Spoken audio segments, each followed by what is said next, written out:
The next show will start in 1 minute.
Media, an illusion of choice.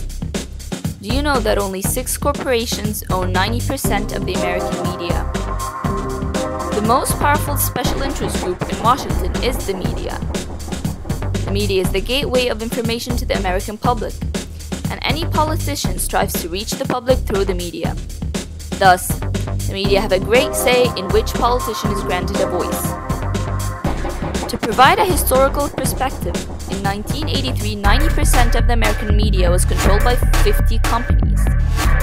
Through a history of mergers and acquisitions, these companies have concentrated their control over what we see, hear, and read. In many cases, these companies control everything, from initial production to final distribution.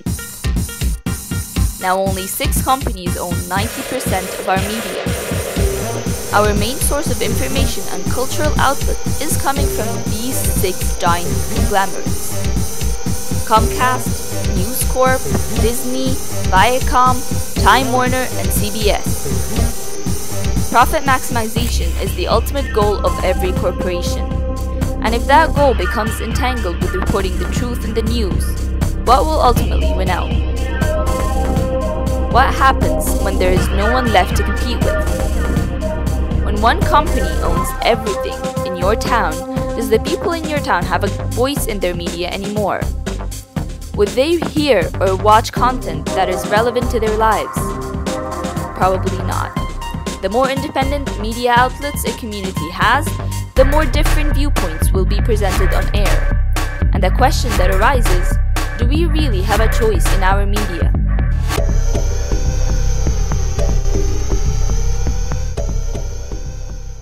What do you say is the best reason to read Roger Stone's book? Well, what's interesting to me is when I post the link to buy this book on Google, within hours, they call it spam. When I post an ad to buy it at Amazon or Barnes & Noble, they call it, they reject the ad. This kind of internet censorship is very, very dangerous. It's what we're experiencing at InfoWars. I do a show Who's there. they, by the way? Who is? The tech left, the large tech left? Yes, indeed. So I do a show, as you do, 5 days a week. It's a lot of work. I can't get my show loaded on YouTube, my InfoWars show, because it's controversial. I'm against censorship. You know what the problem is with InfoWars. You know what Alex Jones has done in the interest of publicity. And you're familiar with the First Amendment, I believe. Yeah. Well, on that basis, I don't think anybody should Just because you have the right to say something doesn't mean it's right to say it. Millions and millions of people are smearing the Newtown people, you can't be on board with that. I disagree with some of the things he has said, but even he has backed off that. The point is censorship, and we're struggling to stay alive because we can be arbitrarily censored, and that is dangerous. Censoring conservatives yet again. Twitter backtracking after suspending the account of Candace Owens for doing exactly what a liberal did. Carly Shimkus with Fox News Headlines 24/7, Sirius XM 115, here with the apology Another apology from the social media site. Hey, Carly. Hey, good morning, guys. So the New York Times recently came under fire for hiring Sarah Zhang. She's a journalist who has posted about her hatred for white people on Twitter. Now, on Saturday, Candace Owens quoted Zhang's tweets, but replaced the word white with Jewish and black. Twitter suspended Candace Owens' account, but they did not suspend Zhang's account when she posted her racially charged tweets. The company now saying they made a mistake, but Candace Owens said that she was trying to prove a point about a racial double standard. Take a listen.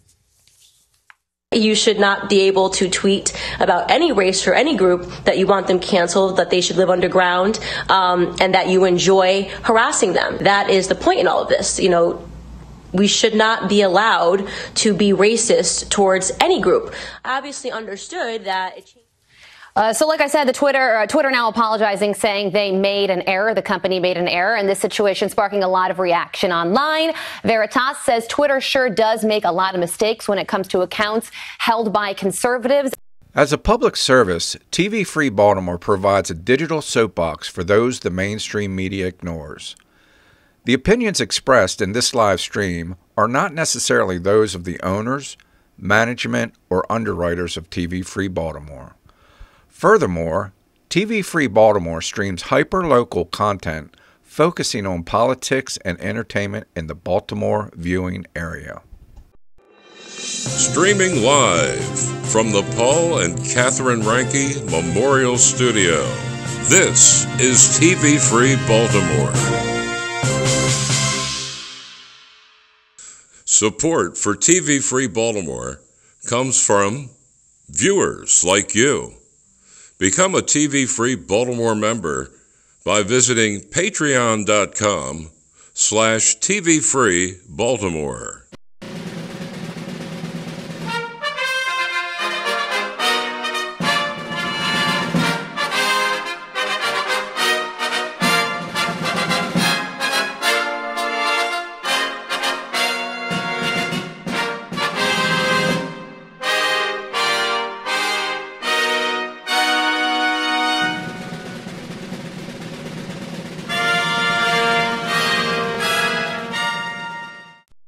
In all of freedom's history, there has never been an organization quite like the National Rifle Association of America. No other people are so alert, so vigilant, so unafraid to take a stand and go out and fight for what's good and right.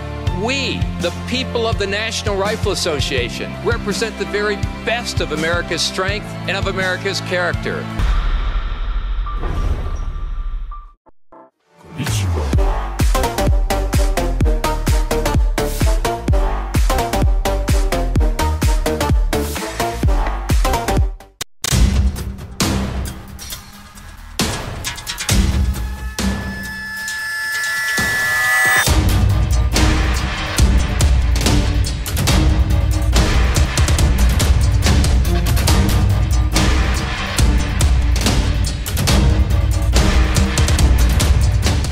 Hello, ladies and gentlemen. Welcome to the Jimmy Mathis Show. A jam-packed program today. Former Donald Trump top advisor Roger Stone joining the program momentarily. Roger Stone looks to be the center of the Mueller investigation that could be wrapping up as soon as next week. Baltimore City has a new police commissioner. And also, we will be taking a look at the red flag bill. Early numbers coming in on exactly what counties and who specifically that affected. Biggest story last week, a federal judge ruling that CNN's Jim Acosta would get his press credentials back. This coming down the pike on Friday. I want to dive into this slightly, ladies and gentlemen. My background is in the media. I've served at all levels of it, and I've done it for almost a quarter century. I think it's important to put this in some sort of context, starting with the judge that gave the ruling. This was a federal judge. This was not a Barack Obama appointee. This was a Donald Trump appointee. I believe in this case, however, that the federal judge got it wrong, this being presented in two different ways. First of all, under a First Amendment issue, which I personally believe it is not. Second of all, that Jim Acosta was not granted due process. Again, access to the White House or to any press conference is not a right. It is a privilege. Also, I think the point needs to be made that CNN was not pulled their press credentials. One individual was. We talked about this, ladies and gentlemen, briefly 2 weeks ago when this story first broke. The only part of this that I thought the White House got wrong was not immediately coming out and putting some sort of procedures together, a memo, an email to the White House press corps, to those that have daily access to these briefings, on what the protocol would be. The press conference that took place 2 weeks ago, the exchange between Jim Acosta and President Donald Trump that was heard around the world and really within the inner circles of the media industry, was unprecedented. In all of my years in media, I've never seen anything like it, especially at that level. Obviously, CNN got a major bump out of this. They got a ratings bump out of it. And Jim Acosta, who do not believe is a solid reporter by any means, not saying he's a bad guy, but completely unprofessional. He proved it at the White House 2 weeks ago, has now become a star in this story. This is part of the reason, ladies and gentlemen, that the American people do not trust the media right now, because they believe that the media is self-serving. They believe that the media is all about making the story about themselves. The pictures Friday of Jim Acosta walking back into the White House for the first time is the proof is in the pudding on that. The story is about Jim Acosta. The media, again, flipping the story around on President Donald Trump, trying to impede a free press. Was not the case at all. The exchange between Jim Acosta and the president, completely unprofessional, and it was not unique to Mr. Acosta. It went on and on and on, and right now, who is under the public scrutiny? It is Donald Trump. Now, let's be very clear about something. There is a love-hate relationship between the president and the media that is mutually beneficial. Anybody with an open mind can see that. The exchange, however, 2 weeks ago, I personally believed crossed the line. I also believe that the media right now is in a dereliction of duty of what their most fundamental responsibility is, which is to present the news. And when you look at the exchange between Mr. Acosta and the president, that is not what that exchange was about. It was about an individual making the story about him and making it a story about the media against Trump, or vice versa. The way the media is spinning this right now is we have a president that is acting rogue. We have a president that is trying to impede a free press. At no point has Donald Trump tried to censor the media. Yes, he pulled the credentials from an individual, one individual, not an entire network. Barack Obama, on the other hand, tried to strip Fox News of all access to the White House. Also used the Department of Justice to wiretap James Rosen, among other employees over at Fox News. Also used the Department of Justice to wiretap multiple Associated Press reporters on Capitol Hill. Also used the FCC to try to control content coming out of local newsrooms. Trying to use the bully pulpit of the presidency to turn the media into state-run media, as though it wasn't already doing that on its own. Again, the narrative right now from the media to this president is this is a president that is trying to obstruct justice. This is a president that is trying to silence a free press. Reality does not meet the rhetoric right now. And the win that CNN has with the federal court judge this past Friday, the media views this as some sort of validation, of some sort of confirmation. Not the case at all. Again, I believe that this federal judge got it wrong. I respect his opinion. I respect his ruling. I also think the White House nailed it after the ruling. They said that Jim Acosta would be granted his credentials back, as was ruled by the federal court. They also said that his childish, petulant behavior will no longer be tolerated, and that if he continues to travel down that path, that the president will either end the press conference or will throw him out again. The White House also saying that they will lay out what the procedures will be moving forward. In the past, reporters that make it to that level, that is sort of an unspoken rule, which is you raise your hand. The President of the United States calls on you. You ask a question. You're not using it as a soapbox to make a speech or to begin a debate. If you have a follow-up question, you are granted that. I think it's shameful, not for the president, but for the media on what took place 2 weeks ago. Again, the media right now, along with the left, also riding high on the quote-unquote blue wave that took place 2 weeks ago. Blue wave, the Democrats were able to take control of the House. It looks like Nancy Pelosi will once again become Speaker of the House. Keep in mind that the Republicans were able to pick up seats in the Senate, meaning that really what the Democrats had been running on for the last 3 years, technically, is impeaching this president even before he was sworn in.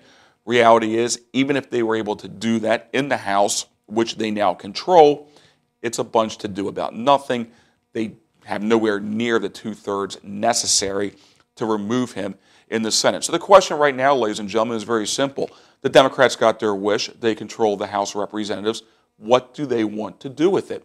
Are they looking to govern, or as they so astutely put during 6 years of the Obama administration, do they want to be the party of obstruction?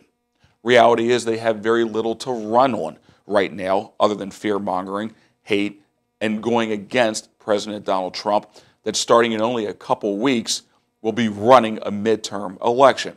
It will be very interesting. On the other hand, other than the tax bill, with a Republican-controlled House and Republican-controlled Senate, the president has not had the support of his own party, yet has managed to be very successful.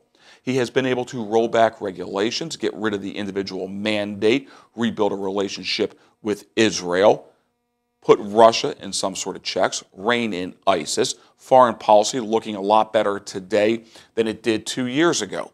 So the fact that the Democrats control 1/2 of 1/3 of the government, I'm not sure it makes that big of a difference. Ladies and gentlemen, we do have a jam-packed show today. Roger Stone scheduled to join the program. As everybody that has followed me over the years knows, Roger Stone is always 50-50. He is a busy man, and now more than ever, hopefully he'll be joining the program momentarily. Also, Mayor Catherine Peale has made a decision on who the next police commissioner will be. This will be the 3rd commissioner in 1 year, already catching a lot of criticism through the law enforcement community. You're watching the Jimmy Mathis Show on TVFreeBaltimore.com. Be right back.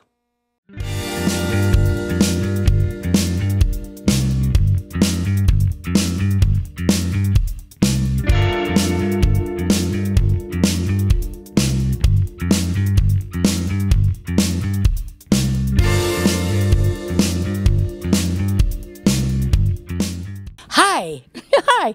I'm Dawn Wells, and guess what? You are watching TV Free Baltimore. Welcome back to the Jimmy Mathis Show. A lot of people locally talking about the blue wave locally that we experienced during this last general election. I've had the privilege of traveling across the state over the last week, talking to various clubs and trying to break down exactly what happened. And ladies and gentlemen, at the end of the day, I really don't believe it was all that complicated. Collectively, as Republicans in the state of Maryland, we put all of our eggs in one basket. That basket was the reelection of Governor Larry Hogan. Obviously, a major win, historic, that we were able to retain a sitting Republican governor for 2 terms. Has not happened in a long, long time. Question, with all due respect to the governor, is at what cost? And then also peeling the onion back a little bit and finding out why the down-ballot candidates weren't able to be as successful. I think when you look at it with an open mind, it's fairly simple, which is many of the candidates running for state senate, House of Delegates, even at the county council levels, they were running on the coattails of Governor Hogan and believing that his very high approval would be enough to get them across the finish line, which, of course, it was not. This is a point of self-recognition for the party, ladies and gentlemen, and an opportunity, I believe, not necessarily a negative. Party needs to collectively not just unite around one another, which has been one of the biggest criticisms as the party goes through its self-described autopsy here. But we need to have candidates that are able to articulate exactly what it is they're running on, what they want to do for the state, what conservatism means to them, and not simply running off of the approval and popularity of another. Reality is very few candidates in this state did that. Put a lot of weight behind the endorsement of Governor Hogan. I understand that. But let's take a step away from this past election and look at what the governor was doing during this last legislative session and what he was pushing. You can call it bipartisanship. I'm not exactly sure I'd classify it that way. The red flag bill, which we're going to talk about momentarily, was one of the biggest things to come out of this past legislative session.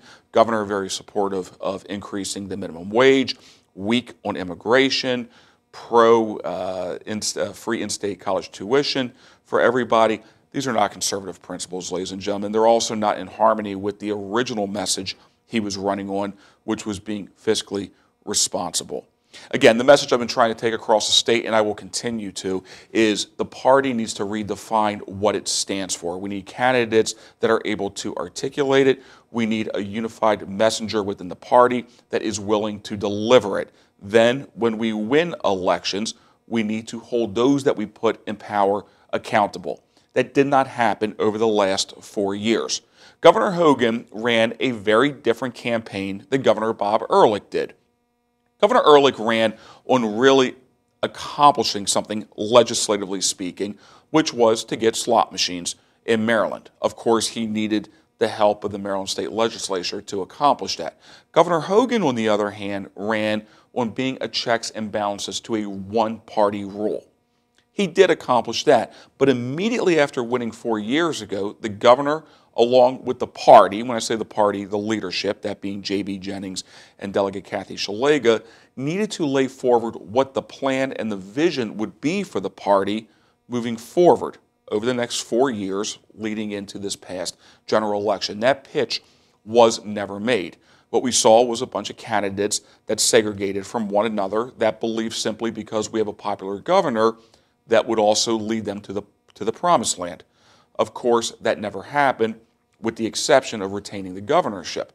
I'm very glad that Governor Hogan is governor and not Ben Jealous. However, the question does need to be asked. We have 4 years.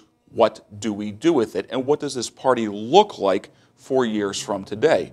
Who do we have on the bench right now to run for governor up against Peter Franchot, who right now is already putting his team together? Also, ladies and gentlemen, looking at city politics, we now have our third police commissioner. Still needs to go through the city council, but our third police commissioner in a year. Obviously, former police commissioner Kevin Davis was fired back in January. Interim Commissioner Daryl D'Souza lasted for a cup of coffee before resigning after his scandal. And then his replacement, who originally had publicly stated that he wanted the full-time job, said he no longer wanted it. Now the mayor has reached out to Fort Worth for Joel Fitzgerald, a veteran officer, I want to say on the surface more than qualified to hold the position, although in all fairness has never run a police department the size of Baltimore City's, also with the constant challenges that we have here in Baltimore City. Respectfully speaking, one of the criticisms of Commissioner Kevin Davis was he was not a cop's cop. There's a lot of frustration. We're seeing it right now from the Fraternal Order of Police that the mayor went outside Maryland for the new commissioner. I fully don't understand this. I also, ladies and gentlemen, don't understand why so much information was sort of behind the scenes on who the candidates were. The mayor has a very challenging task ahead of her right now, which is to publicly sell Mr. Fitzgerald, not only to the city council, but publicly speaking. This is part of the problem of selling after the fact. I find it hard to believe that there were no qualified candidates locally that could have filled the role of police commissioner. The mayor stating that one of the qualities that she likes about this commissioner is he is familiar dealing with consent decrees. He is good at community policing. Again, all the same could have been said for Commissioner Kevin Davis. I believe that it was premature politically and from a policy standpoint to get rid of Kevin Davis. The changes that need to happen in Baltimore City, ladies and gentlemen, they will not happen overnight. They will not happen via policing, and they definitely will not happen through legislation. It just seems like this is more of a continuation of, unfortunately, what this city has been dealing with for decades, although a lot of us start the stopwatch with the Freddie Gray story and the riots that followed it. I wish the best for Mr. Fitzgerald. I'm just not seeing a whole lot of change. I think going outside the family, bringing in another outsider, personally, is a mistake. There is a lot of frustration within the law enforcement community, not just here in Baltimore, but across the country. Made this point 3 years ago when we saw the national demonization of the entire law enforcement community. My concern way back then was the long-term damage that this was going to do to recruiting. One of the biggest challenges that this new commissioner, assuming that he is confirmed through the city council, one of the biggest problems he's going to have is recruiting new officers. People don't want that job. Even worse, the seasoned veterans that had been on the force, they have left in large numbers, and again, operating under a federal consent decree, which most simplistically means we have lost sovereignty of our police department. Was against that from the very beginning. Also, numbers coming in, the October's coming in on the red flag bill. 114 requests were made. This was the draconian gun grab bill. That's the way I view it. I'm calling it as I see it. That was signed off by the governor in this past legislative session, basically stating that any stakeholder with an invested interest can make the request that you lose your guns. Reading from the Baltimore Sun, Maryland was among 8 states to pass red flag legislation in the aftermath of the Parkland, Florida school shooting that killed 17 in February. Maryland's law enabled law enforcement officials, certain family members, intimate partners, and mental health providers, among others, to request the temporary removal of guns. You need to read between the lines on this, ladies and gentlemen. This is the sales pitch that was used in Annapolis, now the way it's being reported on in the Baltimore Sun. Family members, intimate partners, among others. A lot of ambiguity in who has the power to go after your guns. I think 114 is a lot. Again, more from the Baltimore Sun. The counties that recorded the most red flag requests were also those that experienced deadly mass shootings in the past year, according to records collected by the Montgomery County Sheriff's Office, which had been reviewing the data statewide. Ladies and gentlemen, what is the issue in this country? This is the problem when we pass legislation that does not need to be passed at a time it does not need to be passed. Is it gun violence or is it mass shootings? Granted, mass shootings definitely what gets the majority of the media attention. Mass shootings, however, is not what results in the majority of deaths via guns in America. Anne Arundel County saw the shooting of the Capital Gazette newspaper. This was back in June. Killed 19 people. They had, they killed 5 people. Anne Arundel County recorded 19 requests under the new bill. Harford County, which had the mass shooting at the Rite Aid Distribution Center, Rite Aid, they had 19 requests also. Baltimore County had 14. Baltimore City had 5. The way this article is presented is the counties that are the most dangerous receive the most requests. Again, this legislation allegedly to rein in gun violence, with Baltimore City getting the fewest requests. This was bad legislation. This was anti-conservative. This did nothing at the end of the day to rein in gun violence. I believe it's legislation like the red flag bill that led to the shellacking, if I can steal a term from Barack Obama, that we dealt with here locally. Yes, Governor Hogan, with his very high approval ratings, was able to overcome that. A lot of people, especially in northern Baltimore County, Carroll County, part of Anne Arundel County, were very much against this bill and were unenergized. This bill, an assault on the Second Amendment. Bills like this will not lead to energizing your base. Ladies and gentlemen, quick break on the other side. Roger Stone, former Donald Trump top advisor and center of a national media storm right now, could be indicted by Robert Mueller and could possibly be the fall guy of this entire investigation. Joins the program next. You're watching The Jimmy Mathis Show on TVFreeBaltimore.com.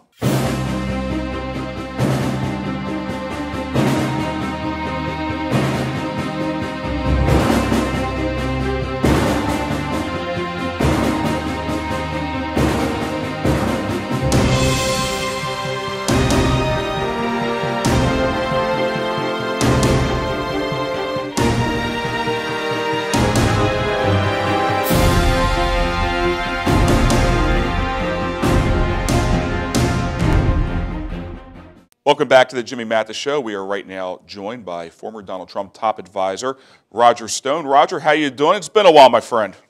Great to be here, Jimmy. Great to see you. Roger, you and I have been doing this for almost 3 years now. It's a pleasure knowing you. It feels like things are beginning to come to a head right now that Mueller will be wrapping up the investigation finally. First of all, just sort of take me through where you're at right now. You've been in national news day in, day out the last couple of weeks. Just where you stand in this process and when you think this investigation may be wrapping up.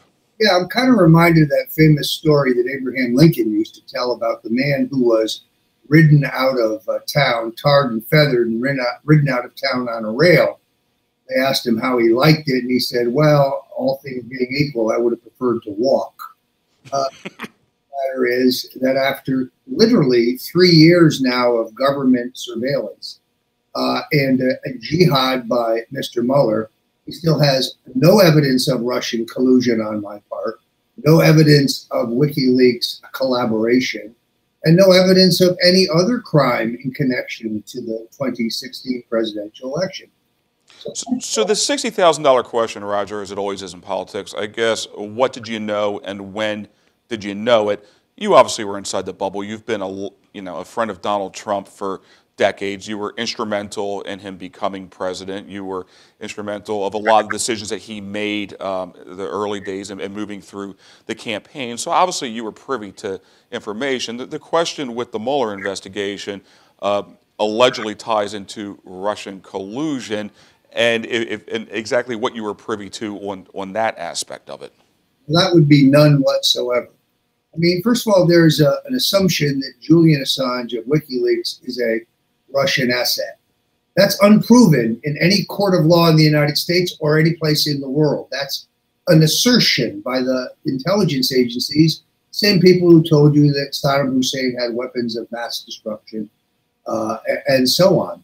But even then, I saw Julian Assange on CNN in June of 2016 say that he had an enormous amount of information on Hillary Clinton and that he would publish it.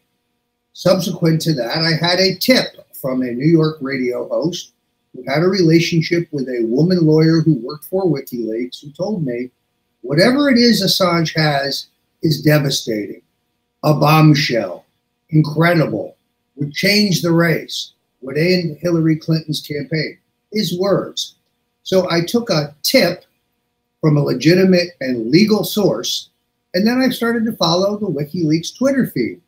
I also set a Google News alert on Julian Assange, and I read every interview he gave, and he gave lots of them to both big publications and obscure.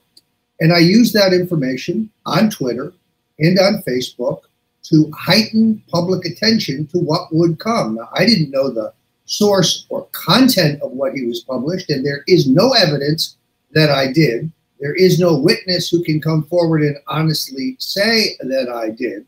But that's the allegation. I have over 1 million emails. I have literally hundreds of thousands of text messages. We have gone through every one of them. It proves yet again that I had no advanced knowledge of this material. So it's a fake news tsunami. Every Friday, there's a rumor that Roger Stone will be indicted. But CBS said it would be last Tuesday. Hey, CBS, here I am on the Jimmy Mathis Show. No indictment. Well, and you've been on the Jimmy Mathis Show for the last 3 years. So your assertion right now is that the information that you have given during, various a bevy of interviews over the years was information that you were privy to, that anybody would be privy to through information that was already in the news at that time? Most of it, although in one case I had a tip from a perfectly legal source. Sure. Now, Randy Credico, who is the New York radio host, who told me that whatever it was Assange had was significant, would change the race, has denied that. And I believe he denied that under oath in front of the grand jury. This week, I released a series of text messages that prove that he told me exactly that. His defense that he couldn't have told me in late July of 2016 that the material that Assange said on CNN that he had was significant because he didn't meet Assange until late August is irrelevant. As he revealed in the text messages, his source is not Julian Assange. His source is a woman lawyer who worked for WikiLeaks, who he describes, if I may quote him directly, as one of my oldest and closest friends. So the notion that I got anything from Julian Assange or WikiLeaks or Lucifer 2.0 or Dr. Jerry Corsi or Santa Claus, for that matter, is false. There is no evidence to support that, which is why I sleep at night. This is a jihad. This is an inquisition. I am being persecuted for one reason and one reason only. I supported Donald Trump for president, and I helped defeat Hillary. So, Roger, the heat definitely seems to be ramping up on you on this, and at some point there is going to be a fall guy. I find it hard to believe that's going to be the president. And after 3 years, there's been no evidence of any collusion between Donald Trump's campaign, him personally, and the Kremlin. But Mueller needs to put something forward, and it needs to happen in the near future. A lot of people thought that would have happened prior to the election. Where do you see this going moving forward as far as you personally are involved in the next kind of, the next pillar to fall in this whole thing? Well, it's very hard to say. They have no evidence of Russian collusion. They have no evidence of WikiLeaks collaboration. There is no proof whatsoever that I knew about the theft of John Podesta's emails in advance. Should they bring a charge saying otherwise, I can disprove it, and the special counsel will lose in court because facts and evidence, unlike the media in the courtroom, facts and evidence and truth matter. I have to put up with the Daily Beasts and the Mother Joneses and the jackasses at MSNBC. And I must tell you, Jimmy, I have some stone cold defamation lawsuits. I'm waiting. Well, sure, and that's the other thing, Roger. It's just the amount of money that it costs to fight these accusations. And I know that you've been raising money for your legal defense fund, and that's an expensive hobby to have there. Yeah, there's no question. The cost on my family has been extraordinary. I am constantly falsely accused of things in the mainstream media. And generally speaking, what federal prosecutors like is for them to accuse you through leaks and for you to say nothing and shut up. That's not me. I have been out counterpointing every bit of this because I'm confident about the truth. And there are journalists at MSNBC that I am going to sue in a defamation action. And I don't fear discovery in those cases because I know the facts. Jimmy, there's a difference between a commentator saying, well, maybe Roger Stone was in touch with Russians, or perhaps he got material from WikiLeaks, and saying Roger Stone is a Russian agent. No, even Roger Stone can be defamed, as certain smartasses at MSNBC will learn in the relatively near future. Were you surprised, and I think I already know the answer to this, but I want to ask you the question, were you surprised Julian Assange becoming a new target on all this the other day?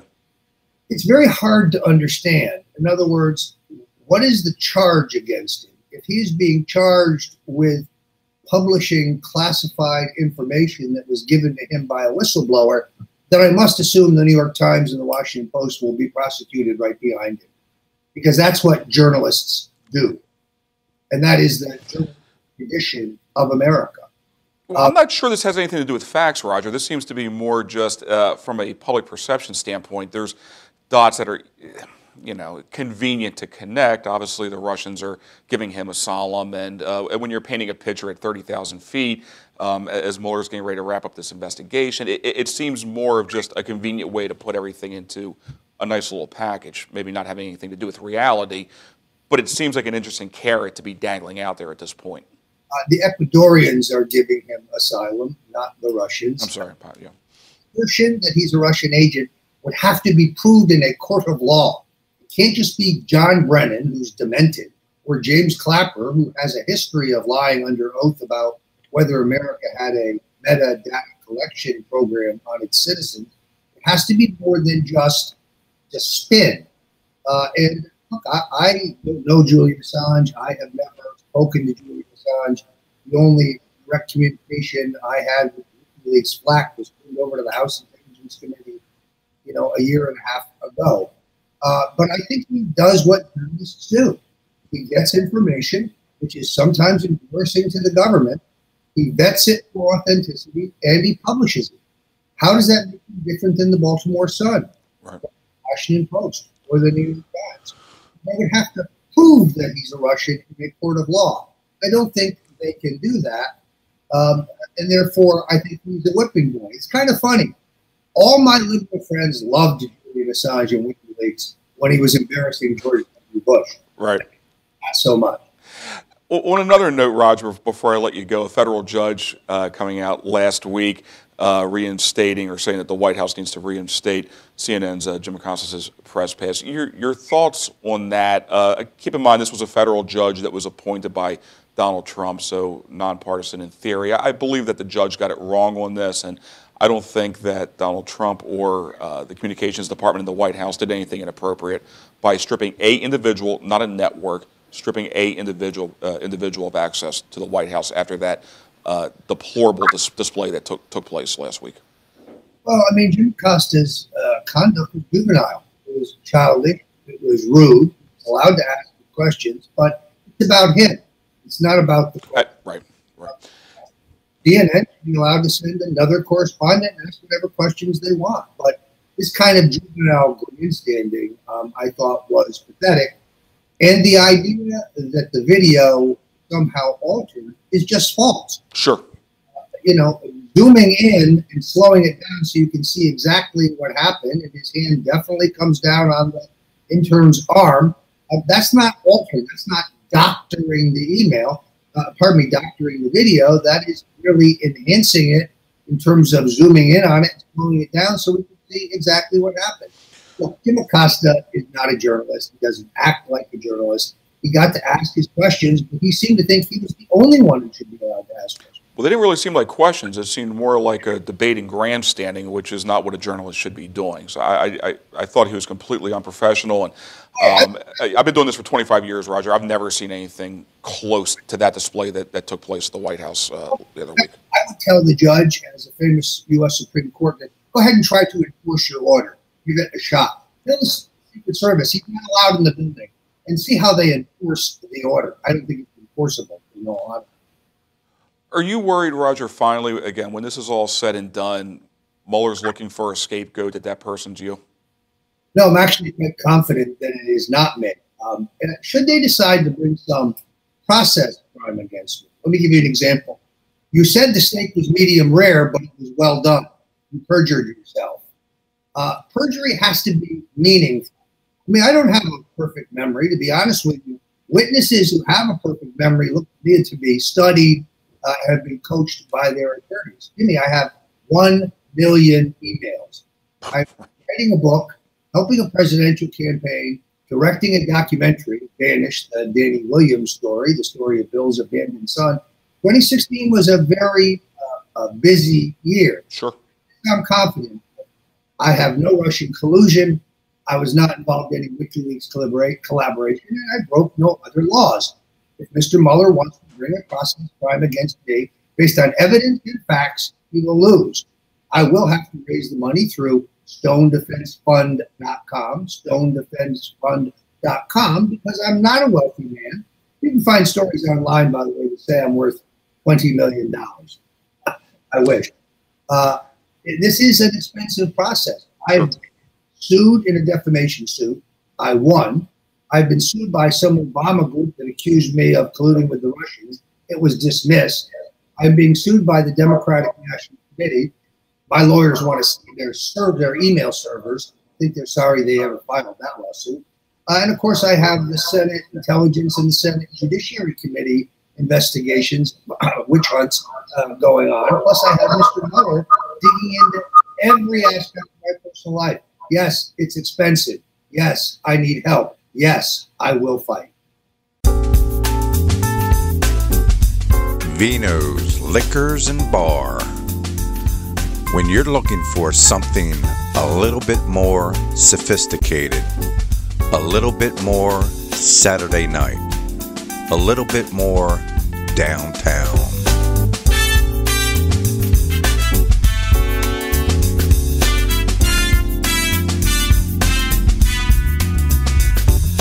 Vino's Liquors and Bar.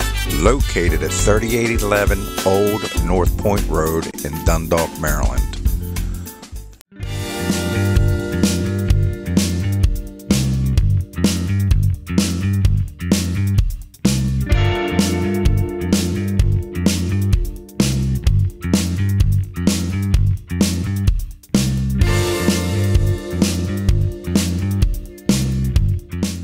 Ladies and gentlemen, thank you very much for your time. You can catch the Jimmy Mathis Show every week right here at tvfreebaltimore.com. Of course, the podcast Monday through Friday. Follow me on Twitter at Jimmy Mathis Show, on Facebook. Roger Stone, he will be a regular. Roger Stone, he's done the Stone Zone with me over at on the radio show for years, and keeping it going here on tvfreebaltimore.com.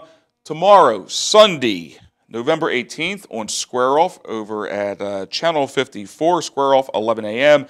Brian Neiman, my co-worker over at WBAL, joining the program along with Robin Murphy, Tom Meakin, of course, Richard Scher moderating it tomorrow, Channel 54, 11 a.m. Everybody have a great week. See you back here next week on tvfreebaltimore.com.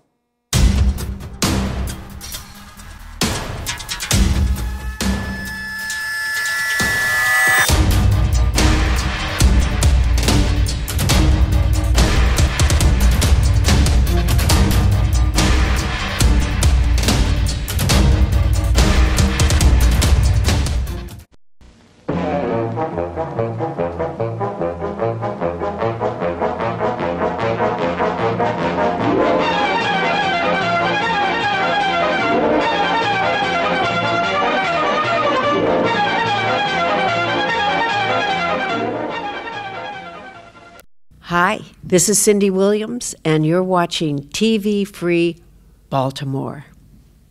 This is Gunhild Carling, and you are watching TV Free Baltimore.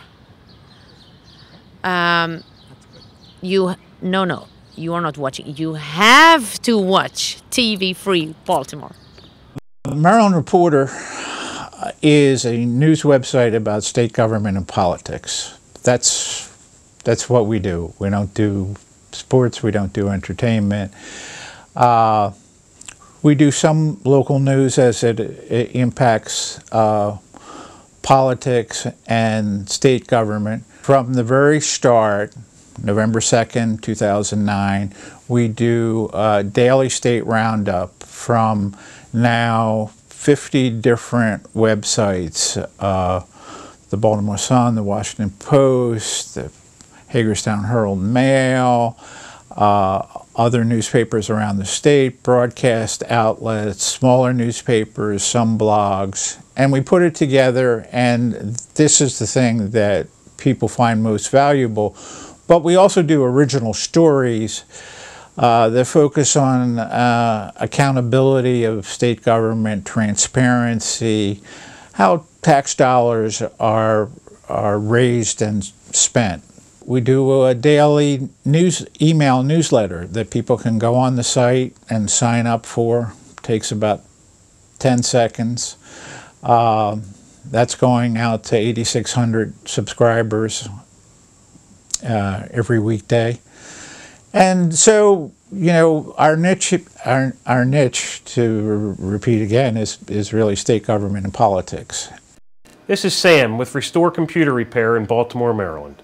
If you're having any computer problems whatsoever with your Mac or PC, desktop or laptop, we can fix it at a guaranteed lowest price. We're located at 8701 Harford Road in Parkville, Maryland, 21234. You can reach us at 443-725-5050. That's 443-725-5050. We're open Monday through Friday, 10 a.m. to 5:30 p.m., and Saturdays, 10 a.m. to 2 p.m. You can reach us at www.restorecomputerrepair.com. Hi, I'm Crush Kent, Assistant Chapter Commander for the Baltimore Guardian Angels. The Baltimore Guardian Angels are currently recruiting men and women of good character who are dedicated to making a positive change in their communities. Guardian Angels, integrity, dedication, commitment. Men and women of good character who want to make a difference. Guardian Angels, join us. Join us. Join us. The Guardian Angels, join us. It's time to angel up.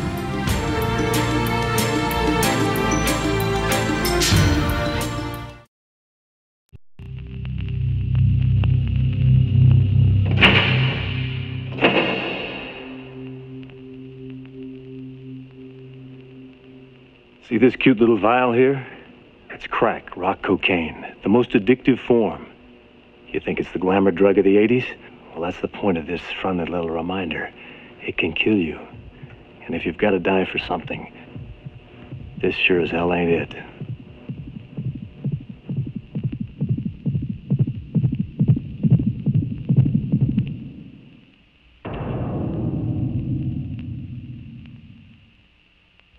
The next show will start in 1 minute.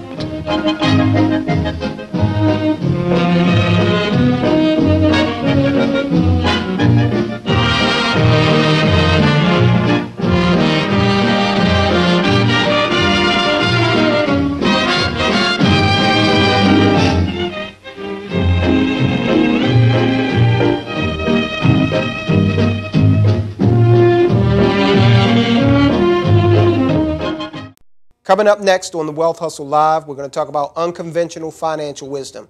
We're going to have 5 points that you need to really understand about conventional wisdom that really doesn't work and unconventional financial wisdom that's going to put you in the best stead for your finances. I want you to tune in to TV Free Baltimore, and I want you to watch this very important episode. I want you to subscribe to TV Free Baltimore and to the Wealth Hustle. Play to prosper. I'll see you soon.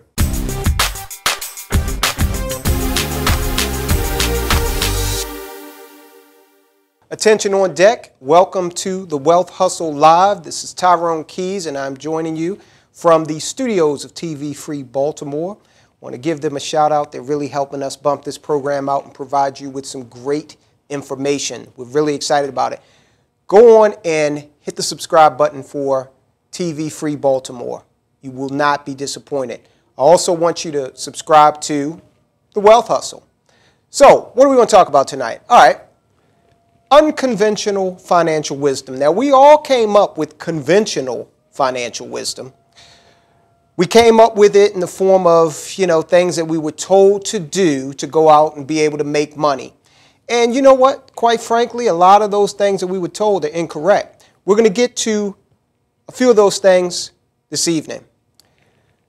But let me start with a little story, okay, about the acquisition of financial wisdom and being economically astute, which is what we try to do here. This is our mission at the Wealth Hustle.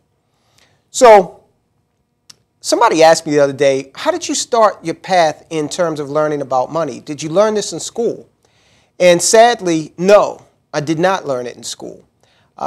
Unfortunately, they do not teach the things that we need to know as a society. They don't teach that stuff in school. Now, I have my thoughts on why that is. I think that a culture and a society that does not have a handle on its finances, those individuals then are it's easier for individuals to slip into massive consumerism, and that drives the type of economy that we've structured here in America. So, with the Wealth Hustle, and look, I'm a realist. I know we're talking to a minimum of people out there. We're talking to the minority, all right? There are channels on YouTube. God bless PewDiePie. I looked at this guy the other day. He's got millions of subscriptions, and everything he does is like hundreds of thousands of views. God bless him. But when it comes to channels like this that want to espouse education, especially of a financial nature, again, because we weren't taught to value this in school, people are lost. So from that aspect, I call it the public fool system. It has not prepared us. I was talking to a gentleman the other day, and he was telling me his son is going to school for medicine, and he's also got a dual degree program in physics or something. Complicated stuff. The guy's a genius, but he doesn't understand the rudiments, the basic things about money, and that is a tragic commentary. Now, back to how I got on this path. When I was coming up, I grew up in the west side of Baltimore City. We were poor, okay? Let me just be flat honest with you. We were poor financially, but from the standpoint of coming up in a good home with lots of love and attention to the things that we should be paying attention to, such as education, we got, an abundance of that. We were very wealthy in that. One of the things that I used to see the men in my family do was they used to read the newspaper, okay, the hardcore newspaper. And my grandfather, a World War II veteran, my father, a Marine, uncles were, in the Army and Marines. And they used to always have a newspaper with them. And I just came up thinking that was so elegant. And so I would try to emulate that as a young child. I would try to take a look at a section of newspaper and do what the adults were doing. And my grandfather would read the sports section. Uncle would read maybe the front page section. And they would always discard the business section, okay? And so I would pick that up because that was the only free section of the newspaper. And so trying to be like the adult males I saw in the family, trying to emulate them, I would pick up, as a 8, 9, 10-year-old boy, I would pick up the business section. And I would act like I would read some of it. I knew how to read. I didn't know what I was reading. But I asked my grandmother one day, I said, what is this? And I pointed to the stock tables.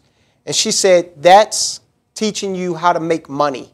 I said, can you teach me how to read that? She said, I don't know how to. She said, I don't know anything about that. She said, but I know who does. Now, she used to work for what was called the lunchroom of the Diamond Cab Company. It was a few blocks away from where we lived. And she would, the cab drivers and mechanics would come in and they would get food. And she was one of the people that would cook the food and serve it to the cab drivers and mechanics. And the owner of that place, which was called the lunchroom, the owner of that place was Mr. Tiny. He was a great big guy, okay? And he was a businessman. So my grandmother said, if you come down and talk to Mr. Tiny, he knows all about that kind of stuff, stocks and things like that. He may talk to you about it. So the next day I went to the lunchroom. I asked to speak to Mr. Tiny. I told him, now I'm, again, 9, 10 years old. I told him what I wanted to talk about. I told him what I wanted to learn. This guy took me very seriously. And he sat down with me. He asked one of the ladies to fix me a hamburger. And he went through how to read the stock tables. And it fascinated me. And just the whole idea of being able to make money fascinated me at a very young age. Now, it would be some time before I actually obtained any money to actually invest well into adulthood. But I never stopped educating myself because that subject fascinated me. And one of the reasons it fascinated me is because my family was broke, monetarily speaking. And I knew that, there was more out there to obtain, to experience. And I knew that money was the path to, to help you do that. So that's how I was affected by that early on. And so that is how I acquired this ongoing knowledge, because you never learn everything. I'm always learning something new. And that's why I want to pass it on. So tonight, we're going to talk about some of those conventional things that you learned that just, these things just were not accurate. And they set you on a path to financial stagnation or even ruin in some cases. So when we come back, we're going to get into that. So stay tuned and learn what you've been doing wrong because you've been paying attention to conventional financial wisdom. We're going to talk about unconventional financial wisdom when we get back. The thrill of the hunt, the call of the chase, the anticipation of the catch, just being with friends, family, enjoying the simplicity in life, and what's important. This is the call the sportsmen and women understands.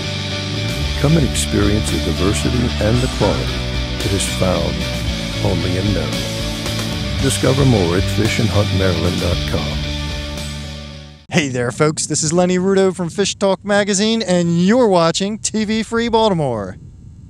Okay, let's throw one out there. We're going to go through 5 unconventional financial wisdom points, okay, and get you doing the right things with your money.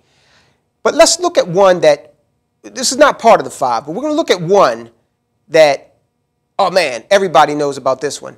You're told, go to college, get a good job. Now, when you go to college these days, it's not about what it used to be. College used to be about the acquisition of knowledge. You go there to learn. Timbuktu was one of the first universities, and it was all about the acquisition of knowledge. Now, college is an actual investment. And when you go there, you have to look at the long-term play. So if you go to college, it's a bad idea to take a course like liberal arts, basket weaving, ancient female studies or something like that, because no corporation out here is hiring for that. Okay, let's just be honest. If you are extremely wealthy and you want to get a degree in that and you want to learn that kind of thing, knock yourself out. But if you're going to take loans to go to college, then you should be taking something that is going to translate into your ability to pay that loan off. Engineering, medicine, law, business, something practical, something that society actually needs and will pay for. However, I want you to think about this. All people are not college material. Some people don't want to go to college, and you know what? In order for our society to function, a lot of people don't have to go to college. There are things that need to be done in our society that do not rely on a college education. Here's the interesting thing, to a point that you were making, and the Federal Reserve in New York State do this monthly report with manufacturers, and they slipped in a supplemental question. I was blown away by the response. There's a massive skills mismatch, 68%. For 2 years ago, it was only 45%. And the mismatch has to do with the ability to work with machines and tools, and only 12% of those jobs need a college degree. To me, that speaks a wide opening for so many people sitting on their sofa right now wondering what the heck they're going to do with their life. There's a difference. To be fair, there's a difference between workforce development, job development, and a liberal arts degree. I got a liberal arts degree. I wouldn't trade it. It served me well. But in 1984, when the bill came due, I owed about $12,000 for 4.5 years of school. My exact same education today costs a little north of $80,000. So we just can't keep having the same conversation about whether college is good or not. Of course it's good. The question is it worth it? And if you have any kind of fiscal sense about your own personal economy, the math isn't that complicated. There are a host of skills that can be fast-tracked. We've put probably 200 welders through our training program, and many of them are making north of 6 figures right now. So that's the question you have to ask yourself. This is how we're going to approach this, okay? You might have heard something said often, like go to college, get a good job. But when you examine it closer, is it actually practical? Will it work? So that's how we're going to start this. Now, the first thing that we're going to take a look at is another piece of that conventional wisdom that we want to turn on its head. Keep your money in the bank. Okay, people will say, hey, start a savings account. A lot of people go out and they start a little account for their kids, and their kids are inculcated or they're programmed into believing that the bank has your best interest at heart. Now, it is a wise idea, and we have talked about this previously, to set up an emergency account. Okay, things happen, and you want to be able to put your hands on some money without penalty, without fees, if you get a flat tire, hot water heater goes up, you need to travel for an emergency, things like that. So a rule of thumb is typically have 6 months worth of expenses in a liquid account, okay? That's going to take you some time maybe to work up to having that amount. And I wouldn't suggest that you do that to the exclusion of putting your money to work harder for you. So don't just concentrate on putting 100% of the money into an emergency account. Do 50-50. Invest some, put some in the savings account until you get to that 4 to 6 month period of expenses. Okay? You get laid off. You want to be able to, take your time to find a new job or what have you. You start a business. You want to be able to float 6 months while the business gets up to actually being able to pay some of your bills, that sort of thing. But beyond that, you do not want to keep your money in a bank, in a savings account. The highest savings account percentage of return I was able to, annual percentage yield I was able to find was 2.25%. Now that account had a requirement that you put $5,000 minimum in it and keep at least $2,500 in it, okay? Now, again, that might be great for an emergency account, but beyond that, you don't want to have tens of thousands of dollars in a savings account, because at 2.25%, that money is not even matching the typical inflation rate, which is 3%. So what is happening is, if you're keeping your money in a savings account, you're getting poorer. You are actually losing out because inflation is outpacing you. So keeping your money in a typical savings account, you might have heard that it was a good idea. It is not, beyond the emergency fund. Conventional piece of wisdom number 2, get a job. All right, look, let me frame this by saying, at the Wealth Hustle, we do not have anything against people who work in the 9-to-5 job arena. And the reason for that is because these are people that make society actually function. If everybody got up tomorrow morning and decided they were going to open a business, then the economy would grind to a halt.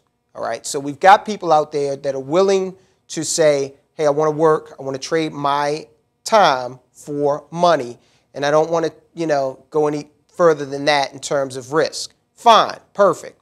But you need to understand that if you are one of these people that is considering starting a business, or have always thought you wanted to start a business, but are not doing it because you think that the job is more secure, I want you to consider a few things. Number one, a job is not secure. The days of 30 years worth of employment in one company are long since dead. Okay, that just doesn't work like that anymore. Another thing that you have to consider is, when you work at a job, your salary or your wage is capped. You're only going to get paid so much and no more. And the reason for that is because, again, you've made an arrangement with the employer, and you're trading time for a specific finite amount of money. This is how the business is able to operate. Okay, they want to keep expenses as low as possible so that when they go out there and make revenue, they can at some point make a profit. So that is why a job, while it does have its place, again, if you are entrepreneurially minded and you are hesitating in terms of hanging your own shingle or starting your own business, you need to understand that if you're doing that because you think a job is secure, you're not necessarily right about that. The last thing about a job is, remember, employees, W-2 employees, are the highest taxed in terms of the way that our economy works. Why is that? Now, we just had an election, and you've got one side saying that they're going to lower taxes for the middle class, and you got another side saying they're going to raise taxes, okay, for everybody. And in specific, one side really harps on, we're going to raise taxes for corporations. Well, let me tell you something about that. Corporations do things that government is not good at doing. And because of that, government provides an incentive to businesses who employ people, build houses, and invest, okay? It's an incentive to have you go out and do that. Now, again, the W-2 employee is not taking any of that risk. The W-2 employee is just trading time for dollars. So that is why they're not getting the type of tax incentives that the corporations are getting. And personally, I think that's fair. You can always open a business if you want to, and you can take advantage of the tax favored status of businesses. You can purchase some rental real estate. The great thing about that is you get the depreciation on the property, you get to enjoy the appreciation of the property, and you can make income as well. So there are things that you can do to enjoy some tax-favored status. But if you're a W-2 employee and that's it, yes, you're going to be taxed at pretty high rates. That's the way the system works. Unconventional wisdom, point number 3. Now this one is something that many people do on New Year's Eve every year. They say, I'm going to get into shape. And then that resolution lasts till maybe February, and then they start sleeping in again and it goes away. Listen, we talk about again, your most important asset being your health, emotional, physical, and spiritual. This is linked directly, your physical health is linked directly to your pocketbook. Let's take a look at some of those healthcare premium increases specifically. These are the highest. You can take a look at Delaware, which is an increase of 49%. Yep. And then New Mexico, an increase of 34%. Virginia, 33%. And then it goes down from there. So you can see how those two issues, your health is linked to your pocketbook in terms of the rising cost of health insurance. Health insurance is one of those things that has just outpaced inflation tremendously. All right, so it behooves you to stay in as good a shape as you can. Now, look, you know, sometimes things just hit us and we can't prevent it. But isn't it smart to be able to prevent the things that we can prevent? So let me give you an example. All of the gentlemen out there, belly fat, okay, is linked to certain enzymes being released and causing inflammation throughout the body. Inflammation that can lead to cancer. It can even lead to dementia, one study says. So if you are having to kick out money to address these health concerns, that's not even the total picture of it. You also have to account for the lost opportunity time. If you're laying in the hospital or convalescing at home and you can't get out and do what you need to do. So you're losing money on two fronts. So make a solid resume. I'm not saying you have to go out there and be Arnold Schwarzenegger or anything like that, but get in shape. Eat right most of the time. I'm not telling you to eat, lettuce for the rest of your life.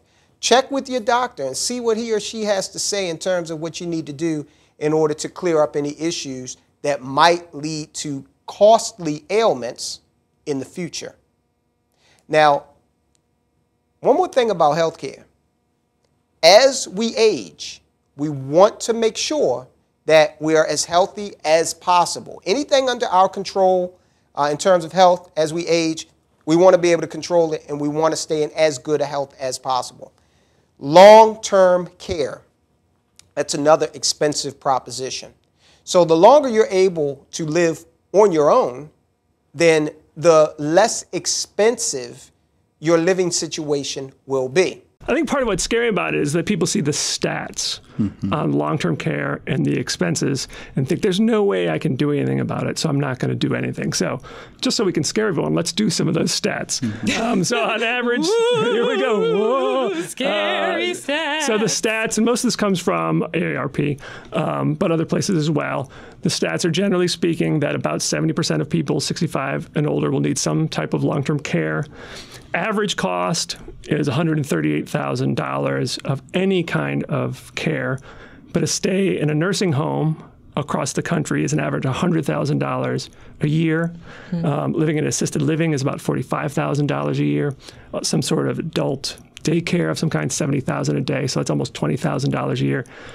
That's an awful lot of money. And when people see that, they think there's no way I can plan for that. But that's not necessarily true, right? Yeah, that is exactly correct. I think part of the issue is the fact that it is overwhelming. When you hear those numbers, depending on where you live, you can be paying significantly out of pocket.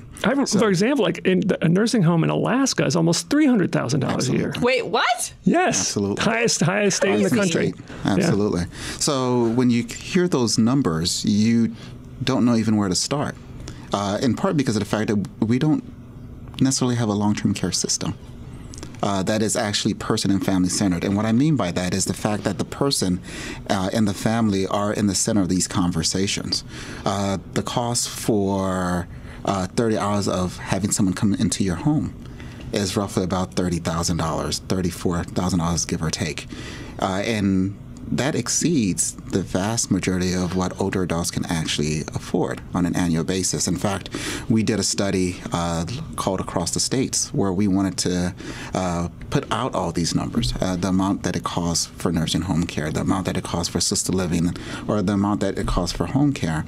And one of the key findings is the fact that it's unaffordable across the country. So you do need to have a plan. And the question becomes exactly what does that plan look like? The next one, get out of debt. Okay, before we talk about getting out of debt, we have to understand that there are different types of debt. yes, it is definitely beneficial for you to get out of high credit card debt. Credit cards, their interest rates are up in the double digits, 12 to 15%, somewhere in there, some higher for some people with challenged credit. So you could use your credit card, but pay that balance off at the end of 30 days. That way you will avoid those interest payments. Remember, anything you purchase on credit and you have to end up paying an interest or finance charge for that, then whatever you bought becomes more expensive. So make sure to stay disciplined, delay gratification, and pay your credit card, your high interest credit card bills off. Pay those cards off monthly so that you won't incur that interest. Cars, that's another one. We've done a program here talking about how to purchase a car the Wealth Hustle way. Cars are another thing that you should go ahead and try to get rid of that payment as soon as possible. Reason being, cars depreciate. They lose value, some of them very quickly. So you want to go ahead, purchase that vehicle right, okay? And I'll put a link to the video that we talked about that in. And you want to make sure that depreciating item, you're done with it. You've paid it off. You're ready to, use that money for more productive things. Now, there is good debt. Good debt, an example of it would be debt that you acquired to purchase a rental property. Now, again, that rental property, optimally, if you manage it right, should be giving you some income. All right, so that income should be beyond your expenses for the property. So that's an example of good debt. If you rack up, enough apartment buildings and yeah, you've got interest payments on it and you are in debt, but you've got tenants that are paying that debt, then, you're in good stead. So doing that in terms of, making sure that type of debt is acquired and that high interest debt is not, that's where you want to be. Another important point about debt, and especially real estate debt, I want to explain this to you. We'll go more into depth with it in another program. But leverage, I need you to understand leverage. When you purchase real estate, most of the time you purchase it in a leveraged sort of way. If you wanted to purchase 100,000 shares of, Apple, for example, then you would have to come up with $100,000 unless you wanted to purchase on margin, which we do not recommend. So when you want to buy $100,000 worth of real estate, it works a little differently. You can control that $100,000 building by putting about 20% down in many cases. So that's $20,000. So you can take a minimum amount of money, control a large amount of real estate, start to improve that real estate to get income from it, and enjoy the tax benefits associated with it. So that debt, that real estate debt, is good debt from the standpoint of being able to leverage it. That's going to give you the power to acquire more real estate and create more income. That's a very valuable lesson that I want you to really internalize. We're going to do more on it soon. All right, our last point in our unconventional financial wisdom top 5 is the 15-year mortgage. Now, a lot of people say, hey, when you buy that house, get that 15-year mortgage, pay that house off as soon as possible. Keep a 30-year mortgage. The reason for that is because when you keep a 30-year mortgage, you can always pay it off sooner if you like. Nothing's stopping you from doing that. Mortgages typically do not have prepaid penalties associated with them. So if you get a 15-year mortgage, then you are now locked in to the type of payment that's going to pay that house or property off in 15 years. You want to give yourself as much flexibility as possible. On a $200,000 property, if you put an extra $100 on that payment, on the principal, per month, you're going to knock 5 years off of that 30-year mortgage. So you can configure it such that it's flexible for you. Don't lock yourself into a 15-year mortgage. Stick with 30-year mortgage. So that concludes our top 5 unconventional financial wisdom points. I want you to really think about how you structured your finances in relation to these points. And I want you to think about how much better your situation will be if you turn it around and do some of the things that we suggest. Now, I want you to subscribe to the channel, Wealth Hustle on YouTube. I want you to also go over and subscribe to TV Free Baltimore. They've got a lot of good stuff on TV Free Baltimore. Thomas Sowell did some discussions about finance a couple of weeks ago. This is the type of stuff that you need to know as a wealth hustler. I appreciate you watching this channel. Share this information with a friend. Play to prosper. I'll talk to you soon.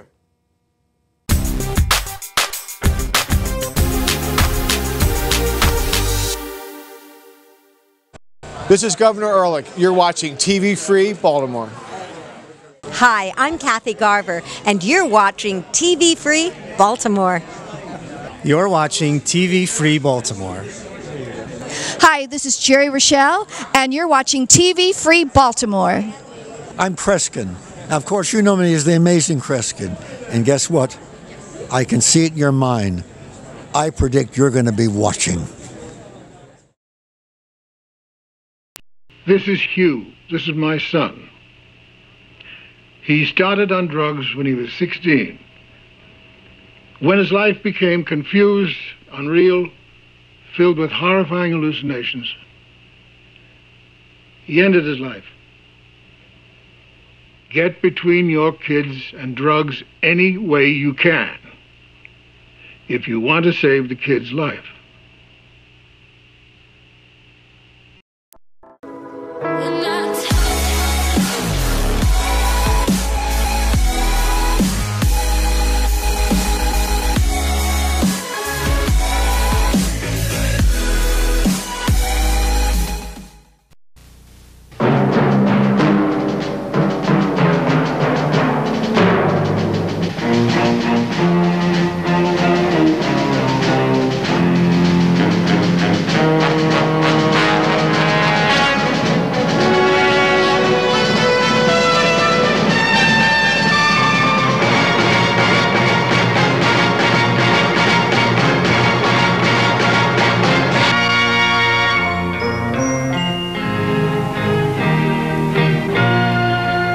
Some people have a deep, abiding respect for the natural beauty that was once this country.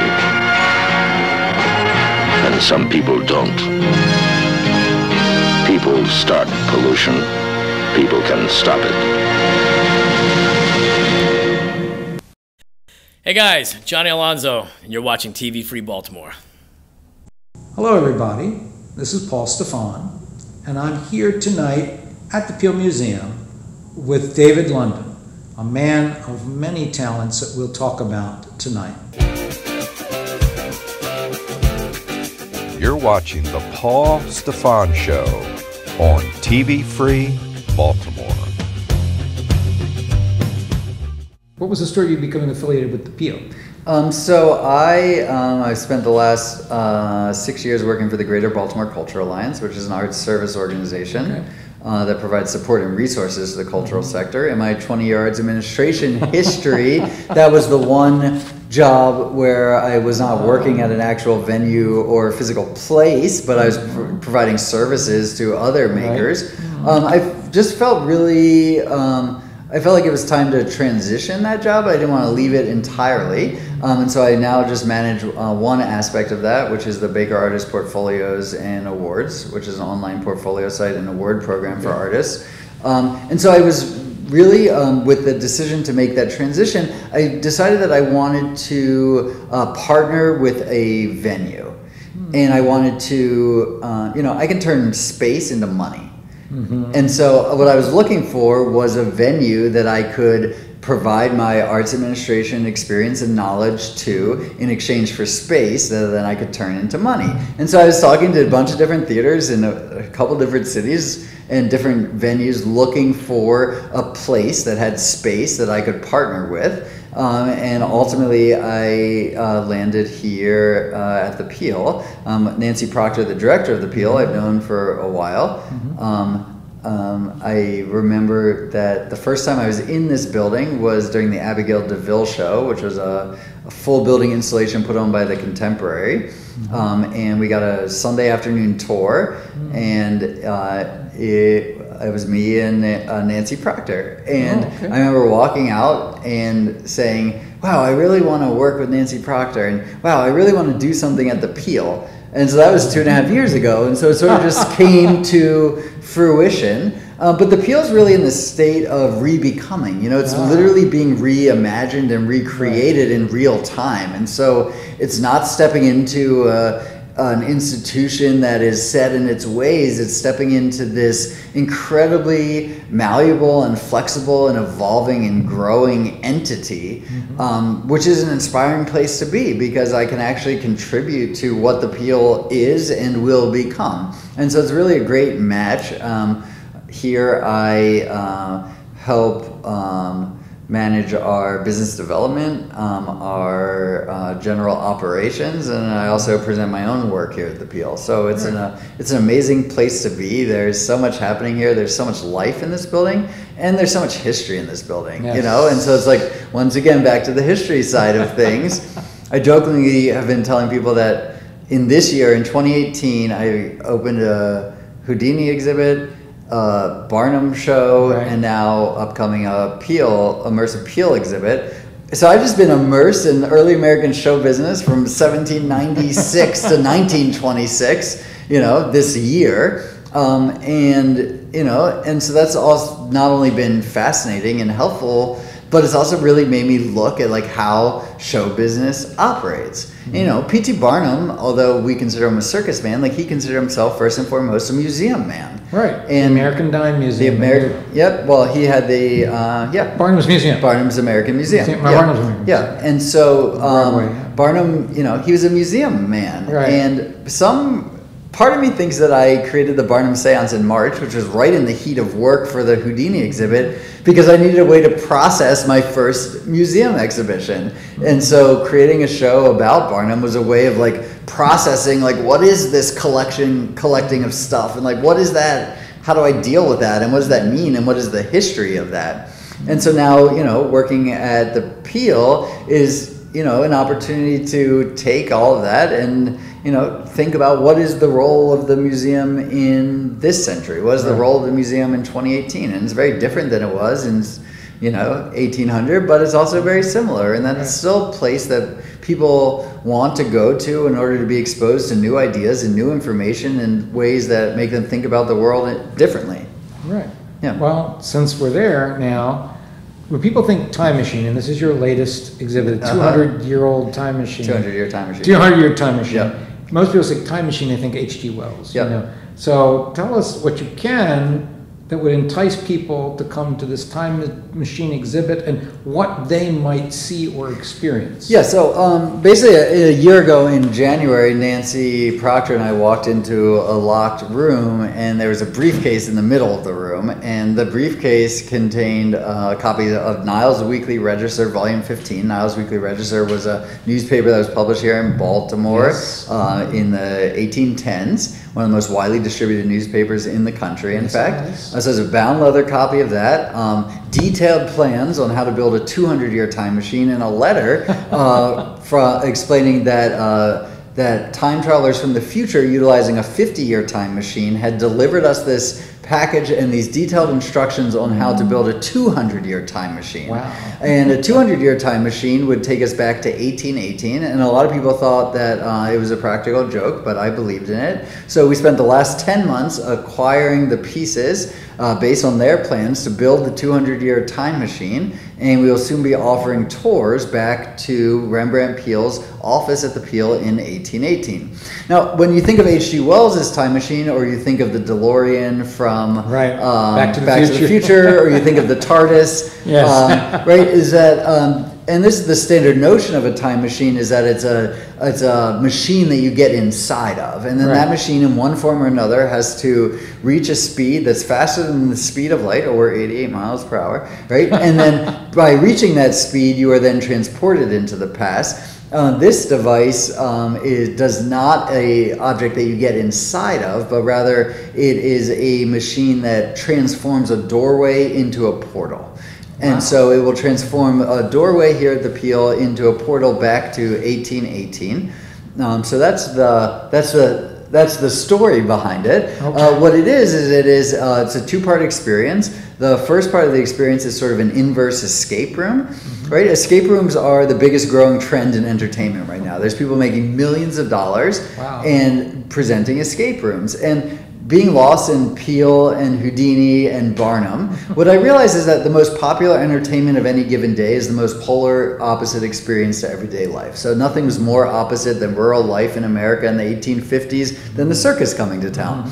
Right? Vaudeville emerges with the introduction of city life and factory work and the monotony of it. And so today our everyday life, is on little tiny screens. And so I believe that why escape rooms are so popular today is that because people want the opposite experience to that, which is interaction with other human beings in real physical space, in creative and intellectually stimulating ways. And yet the escape room to me seems somewhat superficial in that I pay to get locked into a room, and then I have to solve a puzzle to get out of a room. And if I don't solve the puzzle, then I get kicked out of the room because my time is up, right?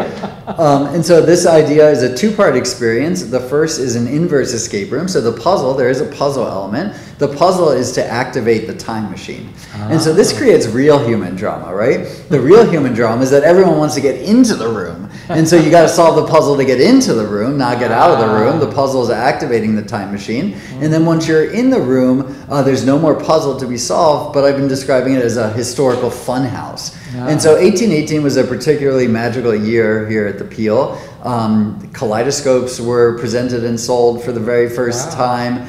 There was a sea serpent on display. Rembrandt Peale was presenting these chemical blowpipe experiments, which were sort of the origins of limelight, producing really bright and different colored lights for the very first time.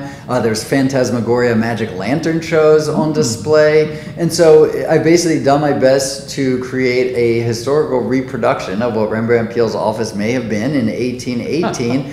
That incorporates all these different components. And once you're inside the room, each time travel tour is offering up to 40 minutes of actual time travel. And when you're in the room, you are literally invited to touch everything. And so, we have Rembrandt Peale's desk, which you can dig through the drawers and pull out papers and find receipts and find checks to him. And so it really is an opportunity to, looking at the traditional form of museum, which is objects in cases and on walls and placards. We can't have any of that, right? Because this is just a room. And so instead, it gives you the opportunity to do what everyone wants to do in a historical environment, which is touch everything and pick things up and explore. So along with the time machine itself, there's we've got plans to make another device, and I have an original pair of Rembrandt Peale's eyeglasses. And so we have a device that allows you, that connects to a screen and allows you to see what Rembrandt Peale saw through his glasses. And so there's an augmented reality component to it where you can look at different objects around the room. The whole project itself has been problem solving, one problem after another. And so one of the problems that I had to solve was how do you get the museum business out of the way? How do I have information about what this object is or the context for it, because Rembrandt Peale wouldn't have had that in his office. And so, there's some people go in and they're presented with special flashlights that allow them to see what are called timestamps. And those timestamps allow them to see information that you can't see without the flashlight that other time travelers have left for us to discover. So there's various ways to interact with the room, both physically and digitally and through other technologies. And so the two-part experience starts off in what's called the Escapement Time Travel Agency. And then we roll the time machine out into the hallway, activate the time machine, transform the doorway into a portal, and then you are set free to explore this room and gain a deeper understanding of what was happening here at the Peale Museum in 1818. That's terrific. Yeah, and thanks. when does this exhibit open officially? Very soon. Very soon. No exact date yet. Exactly, yeah. Okay, but it's close. In the very near future. Okay. Yes. We have to time travel to the future yeah. to get to the past. But no, I mean, I think it's a great idea because one thing you said was, you know, most museums you go to is do not touch. Right. And what you're doing is providing a lot of museums, if you've been to them, you know, they have little rooms where kids can touch things. It's allowing adults to touch things. So it's bringing that element of play you've talked about before. Which is so important. You know, it's like, you know, I jokingly said the circus of wonder spreads wonder, magic, and play across the universe. But wonder, magic, and play are all things that open people up. And when you're open up, it's a great way to receive information, whether it be, you know, a philosophy or a spiritual idea or education. You know, so I think this is a new approach to exploring history, and by actually allowing you to be an explorer. You know, in a way that the Peale family was explorers and excavated the first mastodon skeleton, first prehistoric animal in the country. You know, and you know, working at the Peale and creating this experience, I also see that the Peale family, it's like Charles Wilson Peale believed that museums should be institutions of the highest level of learning and moral education.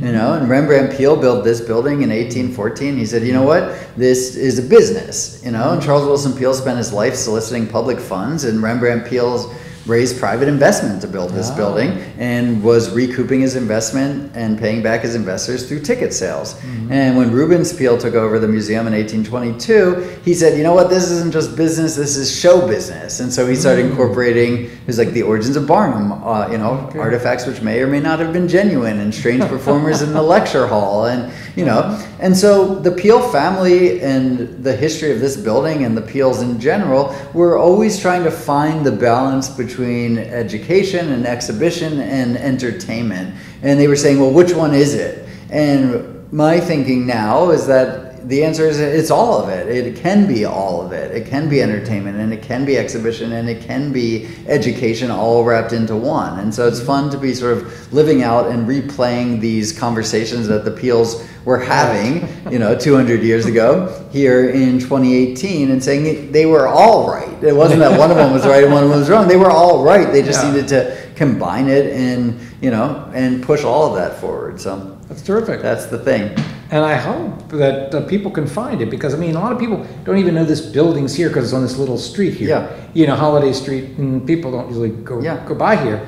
And that you get the word out. There's massive publicity, because that idea of this time travel, I think that could bring in the masses if they were aware of it. Yeah, you know, the building is forever increasing its audience. People are becoming more and more aware of what we're doing here. We've got a lot of innovative programming happening in this building at all times. We have Submersive Productions here presenting their Institute for Visionary History on the 3rd floor. In 2 weeks, we have the Baltimore Rock Opera Society here. We have a partnership with the Smithsonian taking place in November. Ooh, that's you know, we're working with amazing groups and amazing artists who are all come in, and they're inspired by the deep history of this building and the potential of this building and the malleability of this building and the true possibility of this building. So I think the public is becoming ever increasingly aware of what we're doing here, and we'll only continue to do so more as we continue to have more amazing things here. Terrific. And part of tonight's interview is to let more people know about what goes on here. There you go. And we'll continue to partner with you and the Peale as far as getting the word out as new exhibits emerge, new things happening, like the thing in November. I'd like to hear more about that the next time. Great. That sort of thing. But David, thank you. This has been so a wonderful evening talking to you. And we'll be in touch. You talking to me. Yep. All right. All right. You're watching the Paul Stefan Show on TV Free Baltimore.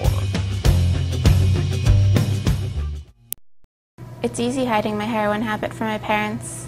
If I'm tired or don't eat, I'm just acting like a typical kid. I hide my stash in my room because I know my parents would never snoop. They don't notice the missing painkillers either, or the money I take from their wallets. But I think they're gonna notice this.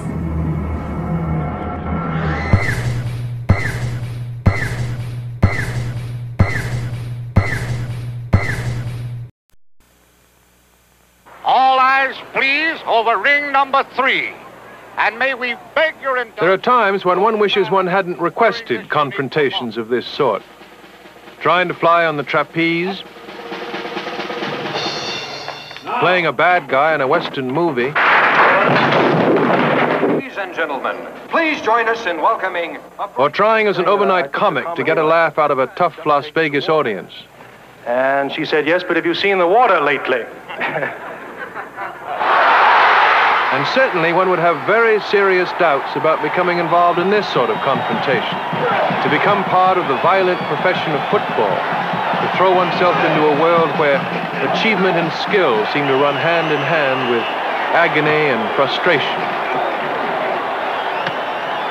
Here in Ann Arbor, Michigan, a huge record-breaking crowd has turned up for a preseason game between the world champion Baltimore Colts and the Detroit Lions. And so far, they've seen quite a contest. It's the quarterback that most of them have kept their eyes on. For most of us, he is the central attraction. His eye and arm, his timing, his agility, his control and coolness under pressure. His is the position one daydreams about playing. And haven't we all felt that we have some hidden quarterbacking talents tucked away in us? Now playing quarterback for the Baltimore Colts is George Plimpton. Well, I'm about to find out. After a month's training, the moment of truth has finally arrived. As one apprehensive but determined amateur disguised as a Colt attempts to enter the territory of 11 expectant lions. Blue, 23, set, stick, punt.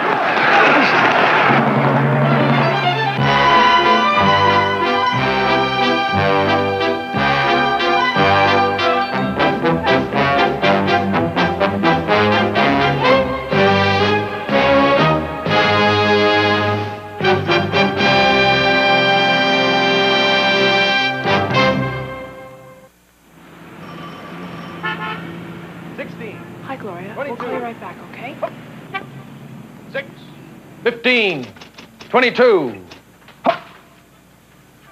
The cadence, the clear, confident rhythm of a quarterback's call to the center is perhaps the first and the most vital part of the successful play. Some years ago, I lost 35 yards as a quarterback with the Detroit Lions, due to, among other reasons, my somewhat indecisive and wavering calls at the line of scrimmage. A most humiliating episode, I must say. My name is George Plimpton, and at that time, I was on assignment for Sports Illustrated magazine to produce a report on what it's like to play against the pros. Now, for a film report, the world champion Baltimore Colts have offered me the chance to try again, perhaps even to regain those 35 yards in an exhibition game at halftime against the Detroit Lions. They're going to let me try 4 plays as a quarterback. It's an opportunity which I look forward to in some respects, but in others, well, I'm not really quite so sure. The Baltimore Colts opened their training camp in mid-July at Western Maryland College, which is in the small rural community of Westminster. I arrived with a tennis racket. I had some sort of misbegotten idea that I'd have a chance to use it. How you doing, How you been? Fine, real good. You're in D32. That's 3 sections over, 3rd floor. Thanks a lot. How you doing? You're welcome. Take care of me. Plimpton, George Plimpton.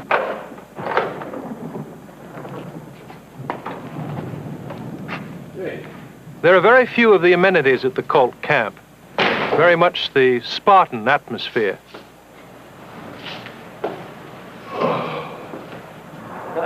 Throughout the first morning with the physical examination, there was that same sense of the impersonal treatment, being herded about like cattle, that one remembers from an army induction camp. Move up. It was easy to tell the rookies, intimidated, rarely with anything to say. 261. I was certainly intimidated, especially by the size of some of my fellow players. Put this down a little bit. After that, 192. And then again, like the Army, the equipment never seemed to fit properly. My helmet was to cause unending anguish. I never could get the ears to set properly inside it. Yeah, it's going to be a little tougher with the bars, too. But then finally, with the first meeting that day, the team identities began to establish themselves. Earl Morrow, Michigan State quarterback. Carl Douglas, Texas A&I quarterback. Don Mackey, tight end, Syracuse. Bob Vogel, Ohio State University, offensive tackle.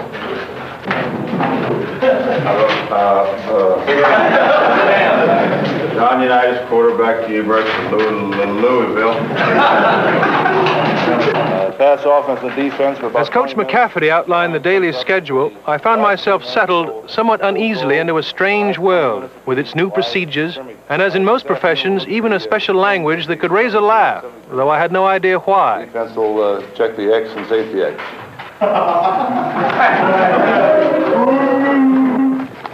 The next morning it started. Practice in pads, full uniform, which meant that at some point during the day, the contact would begin. Pull yourself through, behind your ankles, through your legs, that's it. My own hope that first day was to try to blend in with the others, to achieve a sort of anonymity, hoping, particularly with something as relatively simple as calisthenics, that I wouldn't do anything untoward that would catch a coach's eye. 5 push-ups, everybody hit it. Down, down, down, down. It comes as a surprise that even in a professional training camp, with personnel who have been at the game a long time, it's always back to the basic fundamentals, even how to fall on a football. With that ball and let it up in the air where somebody else can knock it out of his hand. Oh, no! You don't get it, do you? Yes, sir. Either right here, never here, or never here. Work them here. See that? It was a welcome time for me, those sessions on fundamentals, since my quarterbacking knowledge was somewhat limited. I'm sorry. Richard, get the cattle. And Peter. Almost everything one does on the practice field, though, is geared and works towards contact, to that moment of confrontation when one breaks the other fellow down through brute force. The gauntlet is one of the contact drills, one of the mildest. Come on, Plimpton, shake it up. Get him, George. They let me off easy that first time, but not so in what came up next, the so-called Oklahoma drills, a fiendish exercise invented by Bud Wilkinson when he coached the Oklahoma Sooners. The Oklahoma drill involves 2 linemen and a running back who takes a handoff and tries to follow his blocking between 2 tackling dummies. It's a bruising exercise, and one that quarterbacks, being delicate specialists, at least in my case, aren't supposed to try. But I couldn't resist it. Hold him up. All right, Billy, stop him. My first attempt at the Oklahoma was so tentative, sort of like tiptoeing up to a fence, that I asked to try it again. I should have known better.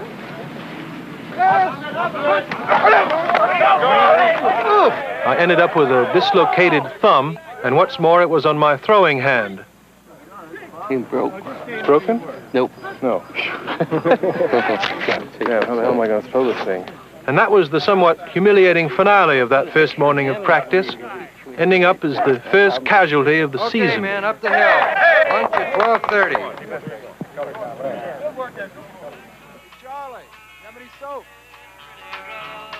At midday, the schedule allows for 3 hours to lick one's wounds and rest up before the afternoon session. Get out here, Bubba. Telephone. Then it's back into the training room, in a sense the social center of a football team. By necessity, players spend a lot of time here, being treated, tending to themselves, and for the twice-daily procedure of being taped. It's a $100 fine in Baltimore if they catch you on the practice field without taped ankles. Some 30 miles of it are used up in the course of a season. Okay, man, let's go. The afternoon session starts with another team meeting. The films were back from that morning's Oklahoma drill. The performance of the participants run back and forth, studied, evaluated, and criticized. It's a no-leg drive. You're not coming off at the snap. Somehow my first attempt sneaked onto the reel. That's the last time, Coach. Hey, Earl, how's it going? Baba. Hey, Baba. Johnny. All the way down. Hey, go get Mike Nephe's man.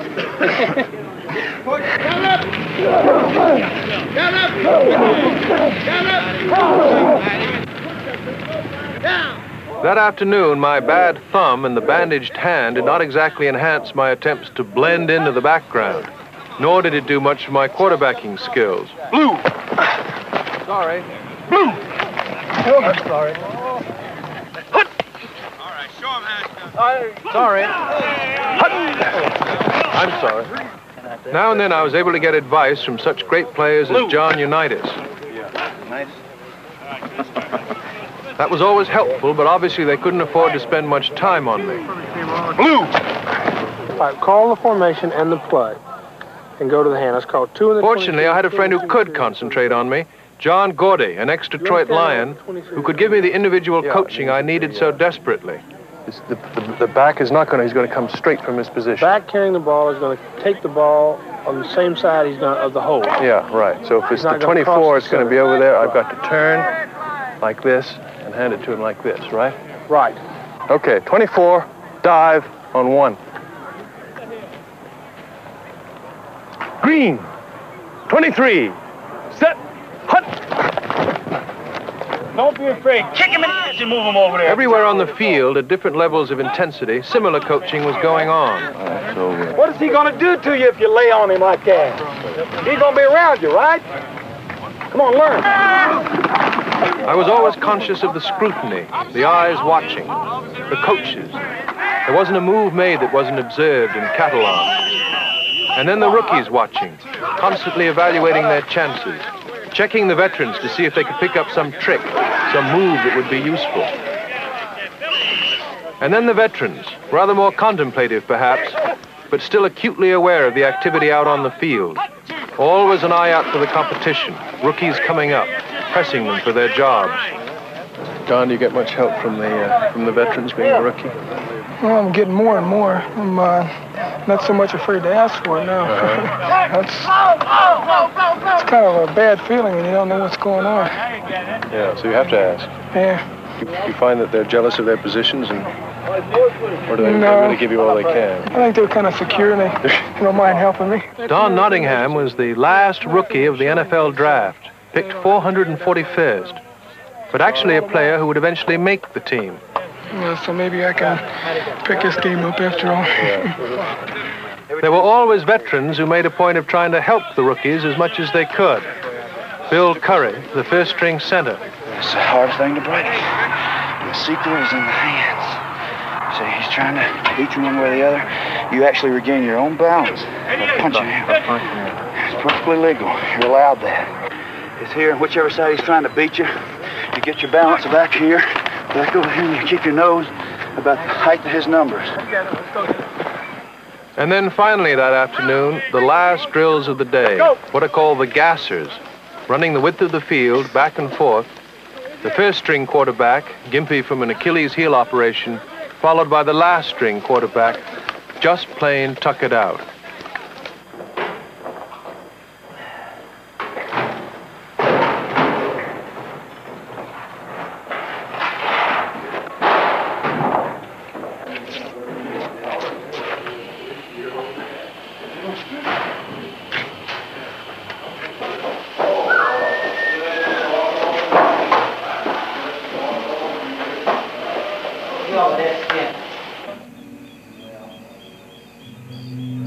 This may actually be the best part of the day. It's after supper before we go to the classroom, and the day of violence is over. And I must say, I don't like the violence. I'm not equipped for it either mentally nor is my body. But I'm going to continue it because it does puzzle me, a fascinating puzzle, and I intend to persevere. At least I hope I can. 500 miles to the north, under the watchful eye of head coach Joe Schmidt, the Detroit Lions were well into their preseason training. In 2 weeks, they'd be confronting us in Ann Arbor. John Gordy, my tutor, went up there to see what he could find out about them. All right, stay up, stay up. All right. How do you feel about George playing 4 players against your team? If George, wants to play, that's up to him. We'll give him a good day's work up there at Ann Arbor, and We'll get after him just like we would any other quarterback. Have you got any advice I can take back to him? Well, the only advice I could give is that I hope he's in good shape and is able to run. Detroit has always been famous for its defenses, particularly its front four defensive linemen. None has a greater reputation than number 71, the all-pro Alex Karras. He is short in stature for a lineman and doesn't see very well. But his teammates say of his quick, distinctive moves on the football field that he runs like a mad duck. When I'd played briefly with Detroit, it was always a comfort to think of him as a teammate. It was quite another matter to think of him as an opponent. I have a real thing going against quarterbacks, and I enjoy knocking them down and making them look funny. Want to hurt him? I don't think I want to hurt them as much as just embarrassing them.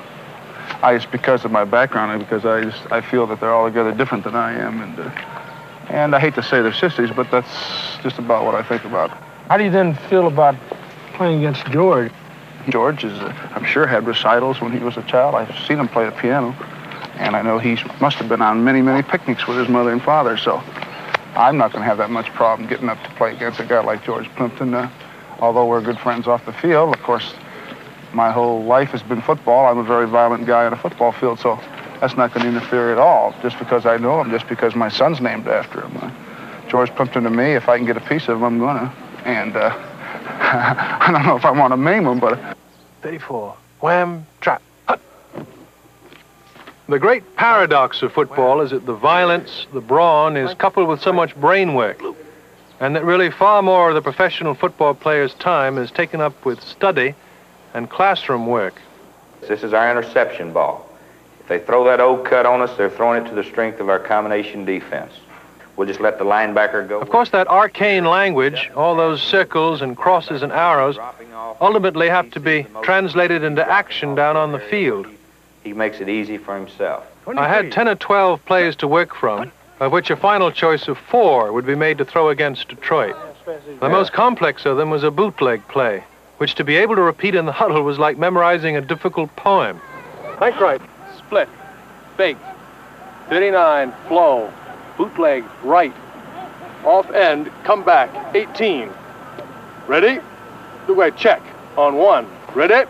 Black, 23.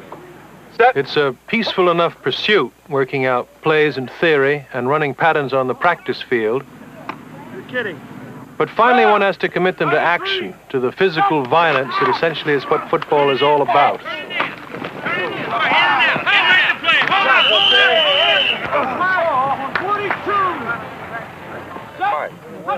The evidence was always there of the toll that playing the game took, and how much effort and discipline halfback Tom Matty, having lost a year through injury, must go through to get back to the field.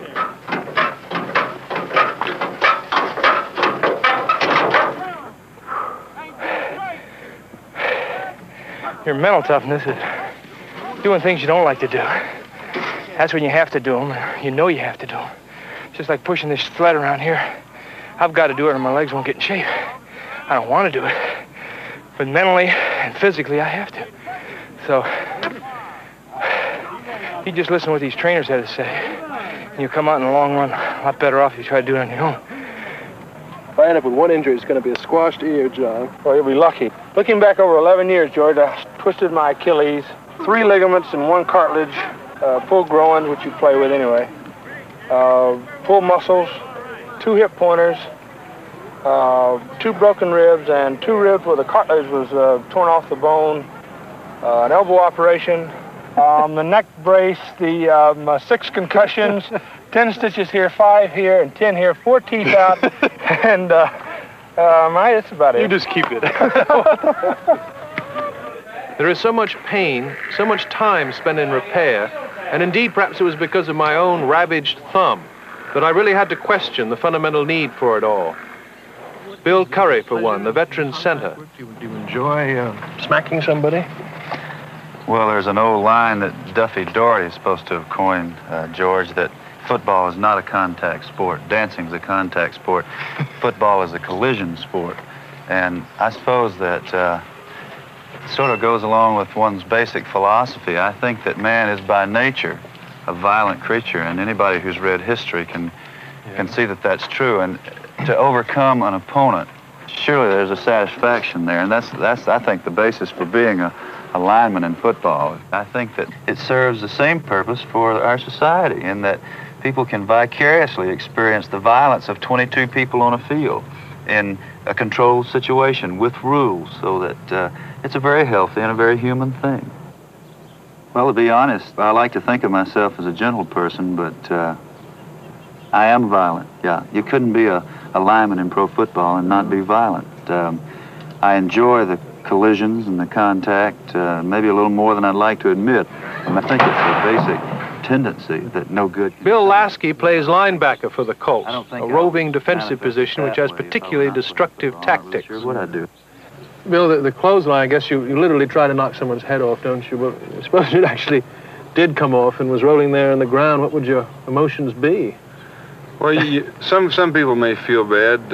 Personally, I really, if it was a clean shot and it was a legal hit, I really wouldn't feel that bad about it deep down inside, because I know that it's part of the game, and so does the other fellow. This is the reason we're out there. Yeah. It's a controlled, violent game, and this is all part of it. And I know that I'm going to give my shots, and in turn, I'm also going to get hit. I didn't consciously think about it until I got in college, but actually what football became for me when I once learned to vent this violence or aggressiveness or whatever you want to call it on the field, that it was a great help to my personality, that this was a constructive outlet. I could be a part of a unit and we could work toward a goal, as Bill mentioned, and I didn't have to assert myself off the field, and it really has helped me a great deal.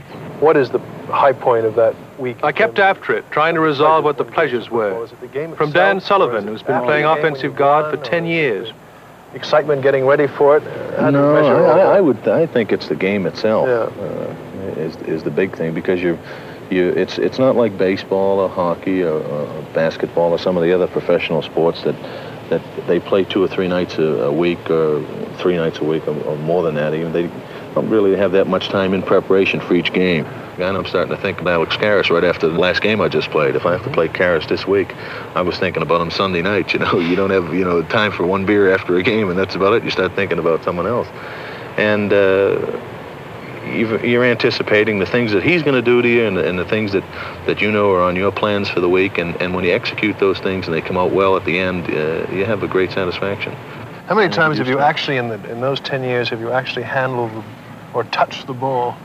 Oh, I don't know. I think I fell on a fumble one game. I guess that's about it. Yeah. Once in 10 years. John, is there a part of the game that begins to pall after the number of years that you've played it, or can you still bring that enthusiasm and dedication to it? Well, I love the game. I mean, you couldn't play the game if you didn't enjoy playing it, And as far as the enthusiasm is concerned, I haven't lost it. I guess when I lose that, then I'll quit. John Mackey is the team's tight end, probably the best who ever played that position. You push yourself as hard. Intense, competitive, a team leader. John, how do you prepare for a game? Now I know what's good for me, and basically what's good for me that I don't eat anything after 9 o'clock on Saturday night, other than maybe a glass of juice or something before I go to bed. And by 2 o'clock on Sunday, I am a crazy man, and I'm angry, and I play better football. How do you get yourself angry? Well, I'm hungry. It's automatic. My mood always changes when I'm hungry. Oh. That's a good thing to remember, isn't it? I think the opposition might slip you a hot dog or something before the game. Yeah, they can.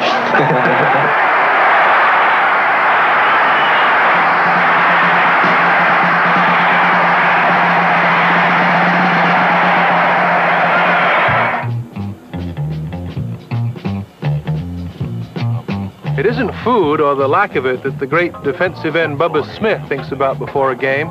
He gets himself hyped up with music. He carries a cassette player with him right up to the moment he goes on the field. It really affects me. What sort of music is it particularly that would get you ready for a game? Well, usually it's the Motown type music, music that jumps, that helps me to, to perk up. Yeah. prior to going to the stadium, and I'll just sit in my den, turn on my stereo, and listen for a while. And before long, 10, 15 minutes later, you know, I'm ready to kill somebody. You know, I really want to play then.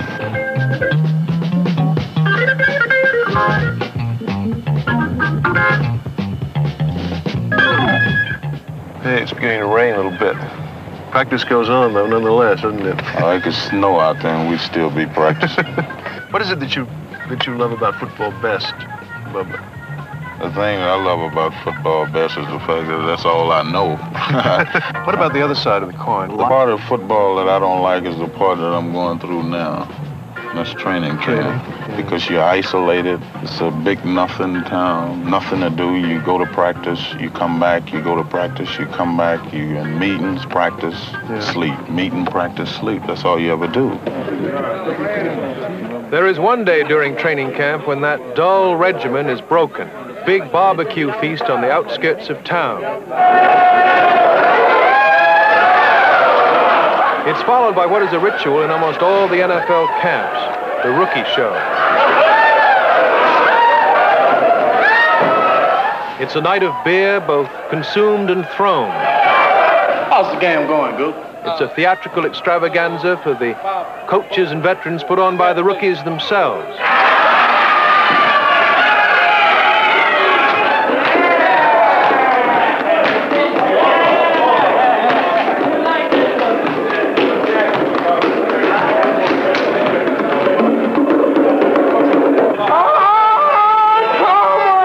The theatrical talent may be limited, but the rookie night is an annual private ritual that does much to create the sense of camaraderie and togetherness that is so important a characteristic of a championship team.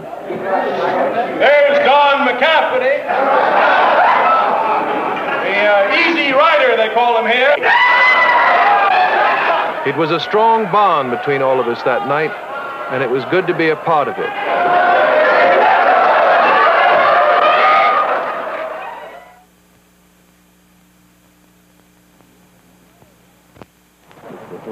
Keep coming, Doc. Keep coming. Turn it on, Doc. Come on, then. All right, flat. Come on, George. Hey! 6 flat. Day by day, the drills went on, and they put me in as often as they could. Despite my bad thumb, I took my turn in the passing drills.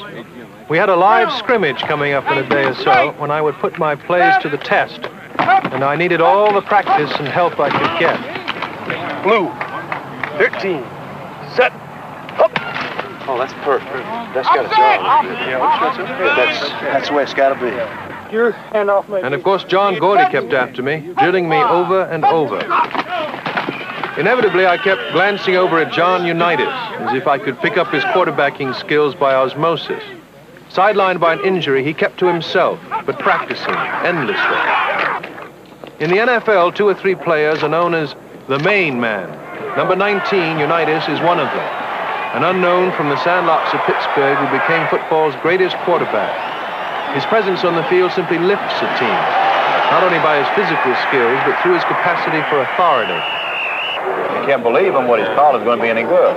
But if you get in there and you come right out and say, P36 trap on 2, bang, get out of the huddle.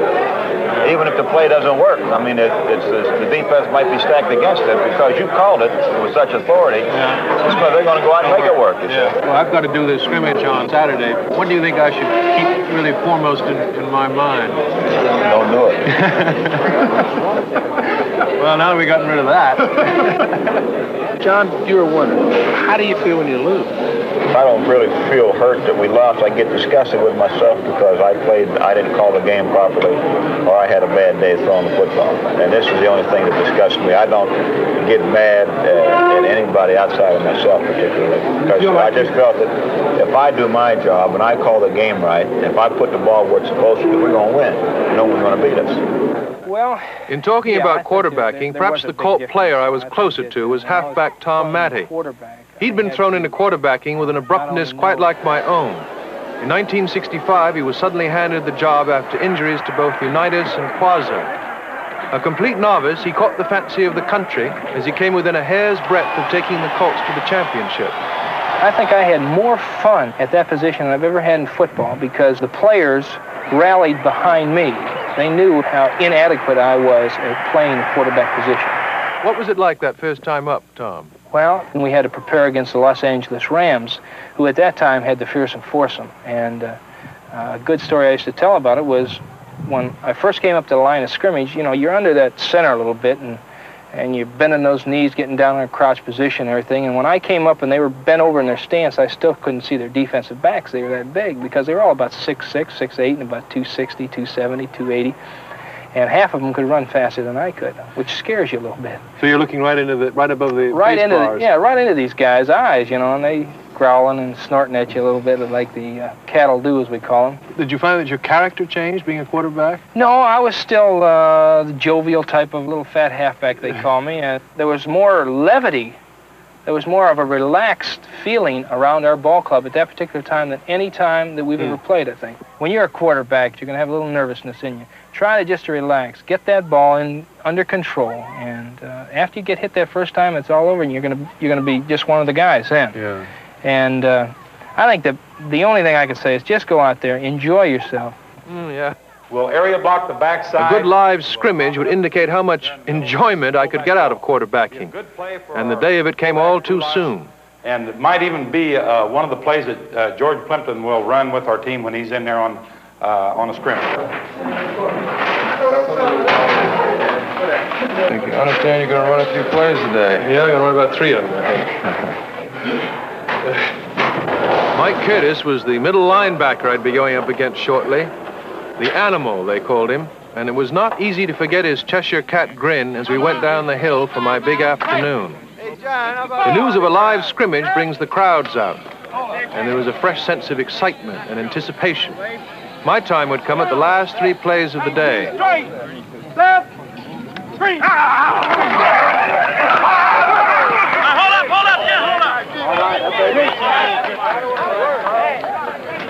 Okay, George, you ready? At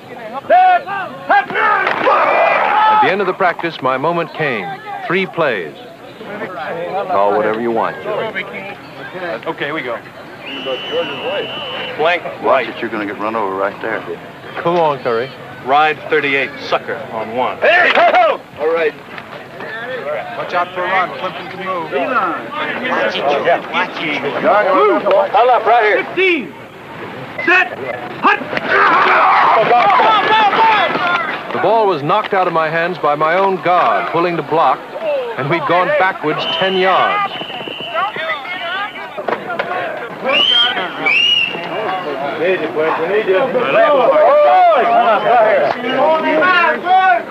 Double wing right, split. 68 CI on 1. Ready? The pass play. A quick look into the split end. Well, come on, George. I stuck him inside to you, Mike. 23.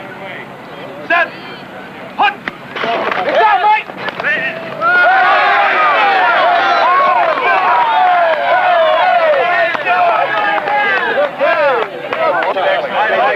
Boy, the exhilaration of that. Only slightly tempered by knowing my last call was the quarterback sneak, and that hands were going to be laid on, and finally I'd be blooded. Watch out, kid. Get started. Back off, Tom. Blue!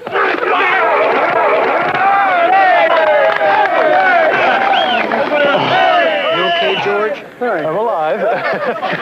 All right, good workout. No specialty. Dinner at 5:30. Up the hill. It was pretty good-natured, all of that, and easy enough to get through, but it crossed my mind it wasn't going to be at all the same against Detroit. Still, at the time, it seemed a pretty fine ending to an afternoon, despite the daily agony of my helmet.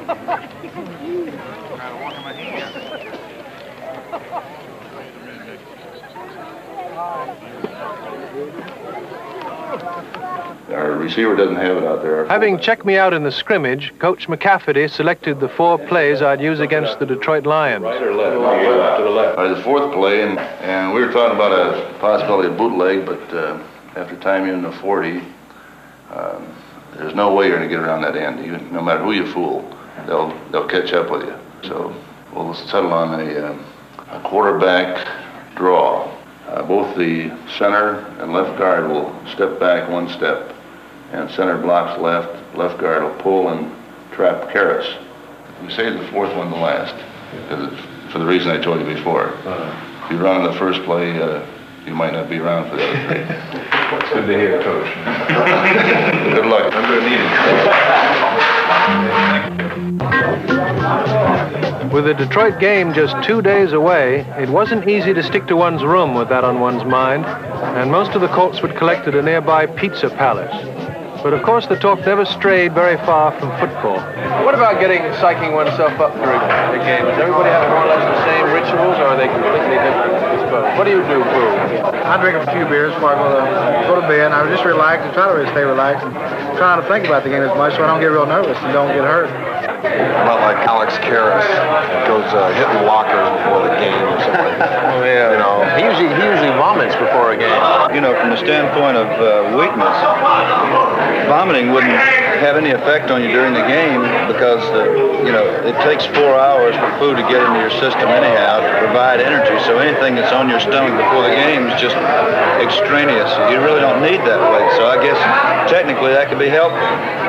I did it once, but I didn't enjoy it, so I haven't managed to control it. Still, however much I learned, what lay ahead for me was an absolute uncertainty. I could run through those 4 plays in my mind and imagine marvelous things happening on the field. Handoffs that would spring her back loose for a long gain. Or that pass play of mine, dropping back and connecting with my receiver with deadly accuracy. I could even consider the possibility of my quarterback draw working, catching the defense off balance, bursting through and running clear, with nothing but green in front of me. But then, too, it was just as easy to have the nightmares in my mind, nibbling at my confidence. Quarterback draw stopped at the line. The ignominy of having my pass intercepted. The infinite variety of disasters that could occur. Scenes of such humiliation that I wondered how on earth I'd put myself in a position where in Ann Arbor, against the Lions, such things could happen to me.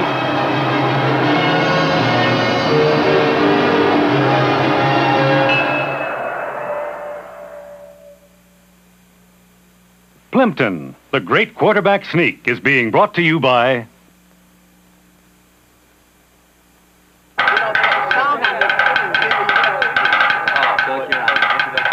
Ann Arbor, Michigan, on a very hot Sunday, game time just 2 hours off.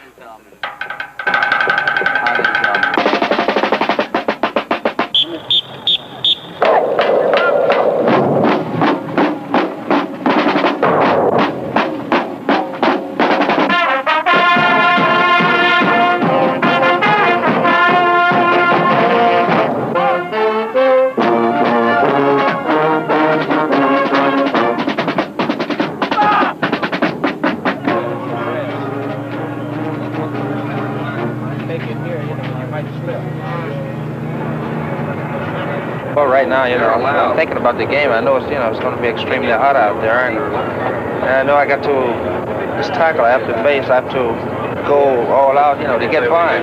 About mid-season last year, I could line up in front of a guy and look across the line at him and hate him. I mean, and like physically try to really, take his head off and not feel anything.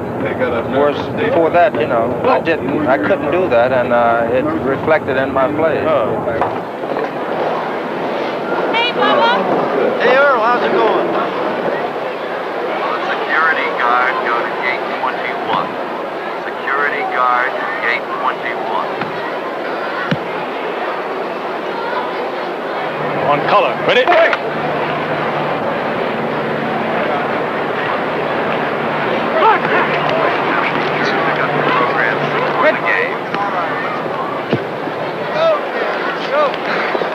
John Mahoney reports to the press. John Mahoney to the press.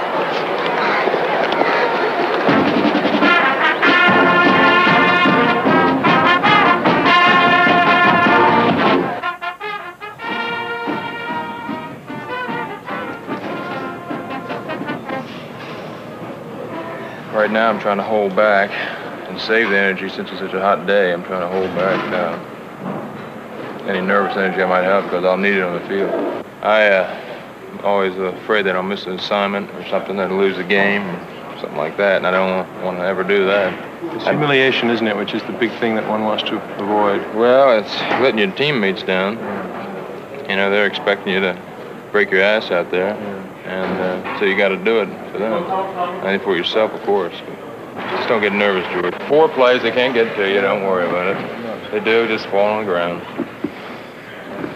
Be all right. That's great.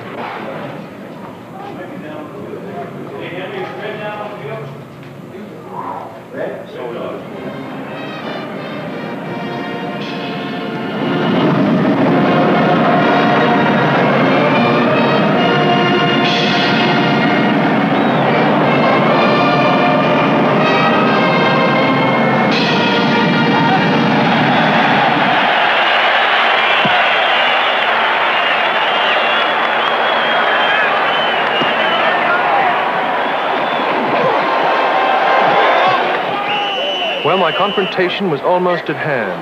Yet at the beginning, there was a sort of jaunty security in knowing there was a cushion of almost 30 minutes of play before my involvement. I tried to take an interest in the game. The Colts, with Earl Morrall quarterbacking, did well at the start.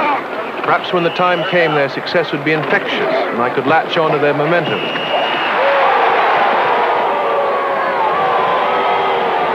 I watched the Detroit defenses, trying to imagine how my 4 plays would work against their defensive sets, but then finding myself lost in contemplation of how fast and brutal and furious the action was.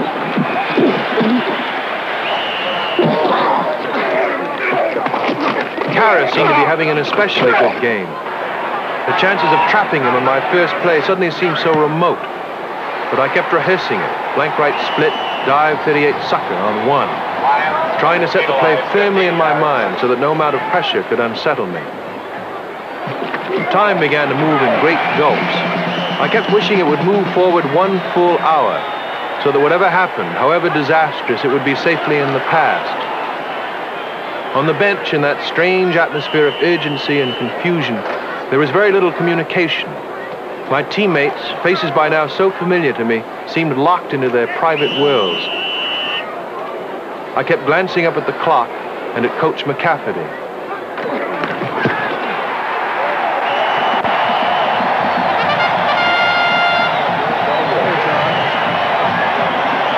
Ladies and gentlemen, now playing quarterback for the Baltimore Colts in a short series of special plays is George Plimpton, author of the paper. The crowd noise rose to an almost unbearable pitch. And my last thought before I stepped into the huddle was that I was getting the same anticipatory reaction the Christians must have heard when they stepped out to meet the Lions of their day. Flank right, ride 38 sucker on 1. Ready? Come on, Alex. Cream him, Alex. Come on, Karen.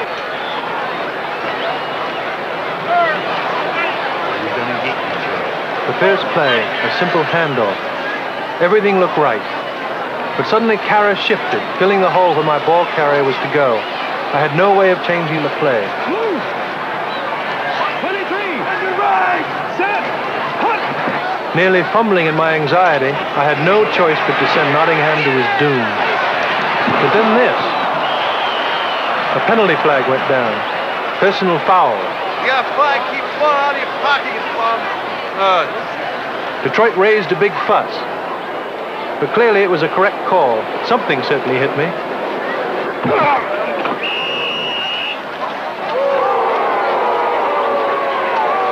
So there it was, a 15-yard penalty.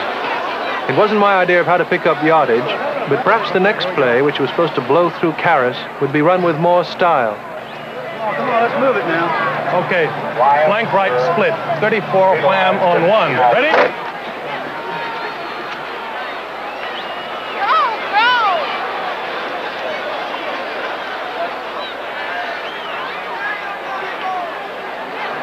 Blue, 23, set, hut. It went almost nowhere, just a hard yard or so. The only thing was to forget it, to dismiss the failure and to regroup again. We had the pass play coming up.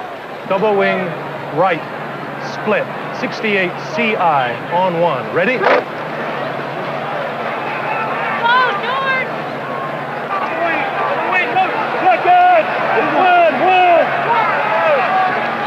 Plimpton, we're going to get you. And watch out. 23. On to you. Set. Hut. A hand came up out of the crush. The ball was deflected. Beyond, I could see the receiver in the clear. Damn it. The humiliation began to set in. What so many athletes pray they can avoid. Blank right split. Quarterback 52. Trap draw on 1. I had only one last hope to vindicate myself with the final play, the quarterback draw. This is it, George. Over there! Bob! Set! Hunt! Quarterback sneak. 5 yards before Karras got me. But with that play, I really had a great chance. The blocking had been fantastic. If only I'd been quicker.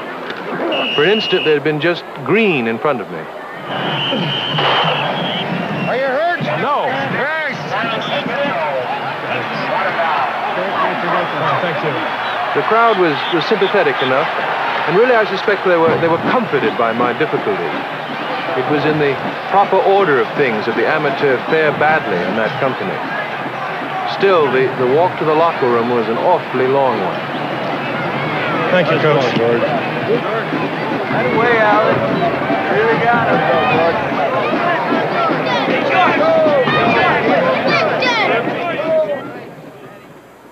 Well, the team has gone down to start the second half. I'm obviously not very pleased with what went on down there. I mean, I had 4 chances, and it's sort of a mockery, really, to have spent so long, almost a month, getting ready for that 1 minute of play and to have things go wrong like that. I'll always remember that hand coming up and knocking down the pass. It seemed to be going right for the receiver. Quarterback sneak worked. Would have been better if I'd managed to stay on my feet because they blew right past the center. I could have worked better. So all in all, that's really a disappointment, I guess, all of it, except that I survived, and of course it's over. But the really great compensation, and I felt this terribly strongly in the huddle, was that you go up there and there are all these people that you've gotten to know, and their faces that you can recognize even behind the bars of the helmet. Sullivan, Curry, Rensselaer, and the others, all looking at you and expecting you to tell them how to perform or tell them to perform. And that, and remembering how they did try and what friends they are is certainly compensation enough. The Baltimore Colts had a difficult time in the second half. The rookies being tested for the first time showed their inexperience. The Detroit offense began to move. The mood on the Baltimore bench matched my own. Ernest Hemingway once said that it was a mistake to get to know athletes too well, because eventually one was forced to suffer defeat with them, and it was a considerable strain on one's sense of well-being. I began to understand that. So the Lions had their day. The Colts would have theirs soon enough. In the meantime, one had had the experience, and the time would come when I could think back on it and relish the best parts of that brief personal expedition into football's complex world, which combines so many opposites: humiliation and success, violence and camaraderie, skill and error, confusion and teamwork. And out of it all, there were things to be remembered.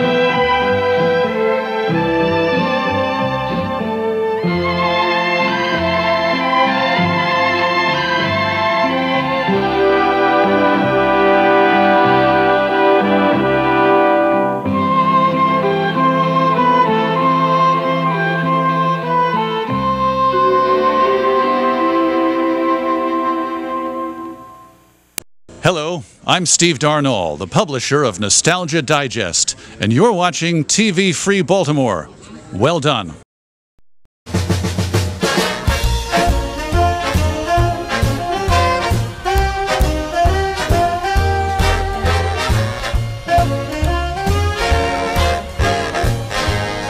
Good evening, cats. Here is Gunhild Carling Live, the live broadcast. I think we are the first in the world to having a streaming broadcast on Facebook, YouTube with only jazz music, vintage music for jazz lovers. So, hope you're having a fantastic evening together with us, the Carling family. Yeah. Woo! We have a lot of requests, and the first request is Walter De Bieri from Milano in Italy, and he wants to hear I Found a New Baby. Yeah. I found a new baby with a Dixieland touch. I found a new baby, a new baby. I found a new baby, that's all. His new way of loving made me a slave. His sweet turtle doving is all that I crave. Sweetest kiss, what a kiss, full of bliss, can't resist somehow. Tell me lies, but he's wise, now the eyes mesmerize, and how I found a new baby with a sweet Dixieland touch. I found a new baby, a new baby. I found a new baby, that's all.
Wow, this is Gunhild Carling live, and here is the Carling family. I'm so happy. Wow, Hans, Max, Nanna, Gerd, Uffe, Håkan Persson adopted for tonight. Aina, everybody.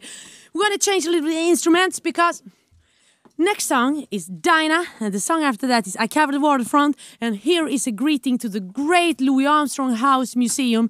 I was there a few weeks ago, and I met this wonderful, sweet guy, Ricky Riccardi, and you were fantastic. He's driving 5 hours a day to keep this museum alive, and he knows exactly every recording Louis did. He has scarves that Louis had. I was touching these scarves. I was looking at the scores from the Louis Russell band. I could see rabbit-dip-dap-dap-dip-dap-dip, starting with some barbecue. And when it came to the part, ba-do-ba, and Louis' part was coming in, it was just ad-lib. Ba-do-ba-do-ba-do-do-do-do. It was great to see all these suitcases from Louis Armstrong. So here, Ricky, here's 2 songs that played for you and to thank you for your great work. Dinah. Are you ready? Yes. Yeah. Can you give me my deck over there?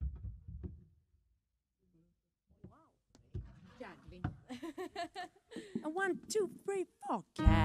Carolina gave me Dinah, sweetest girl beneath that Dixie sun. News are spreading about our wedding. Bells are ringing and my heart is singing.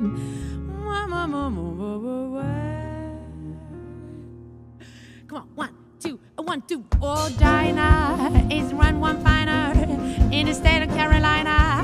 And if you know her, come on, just show to me. Dinah with the Dixie eyes blazing. How I love to sit and gaze into the eyes of Dinah Lee. Oh, every night, why do I shake with pride? Because my Dinah might change her mind about me.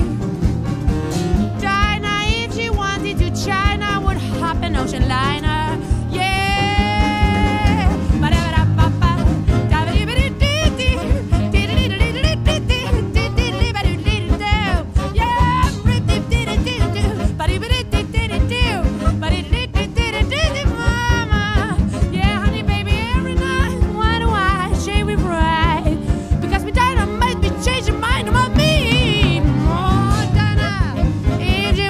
China, when I'm in the ocean liner to be with Dinah.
maybe you wonder why I was screaming.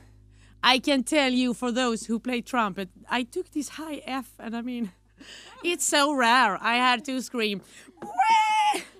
Are you ready with the next song? Because this is very special for me. Louis Armstrong in Copenhagen in 1931, I think it was, or 33. I don't remember. 33! Best concert. The second song was I Cover the Waterfront. Oh, it's okay. Louis Armstrong House Museum, thank you for being in my life. It was a great experience. Here we play for all you Louis Armstrong lovers out there. I Cover the Waterfront. Yeah. Come on. A 1, 2, a 1, 2, 3, 4. I cover the waterfront. I'm watching the sea. 'Cause the one I love true come back to me. Oh, mama, mama, mama, mama. I cover the waterfront in search of my love, and I'm covered by a starlit sky above. For here am I, patiently waiting, hoping and longing for I am. Where are you? Have you forgotten? Do you remember? Will you return? I cover the waterfront. I'm watching the sea. 'Cause the one I love will true come back to me. Yeah, I cover the waterfront. I'm watching the sea, babe. The one I love true come back to me. I cover the waterfront in search of my loving babe, and covered by a starlit sky above. For baby, here am I, patiently waiting, hoping and longing for how I am. Where are you? Have you forgotten? Do you remember? Will you return? I cover the waterfront. I'm watching the sea, 'cause the one I love will true come back to me.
Thank you.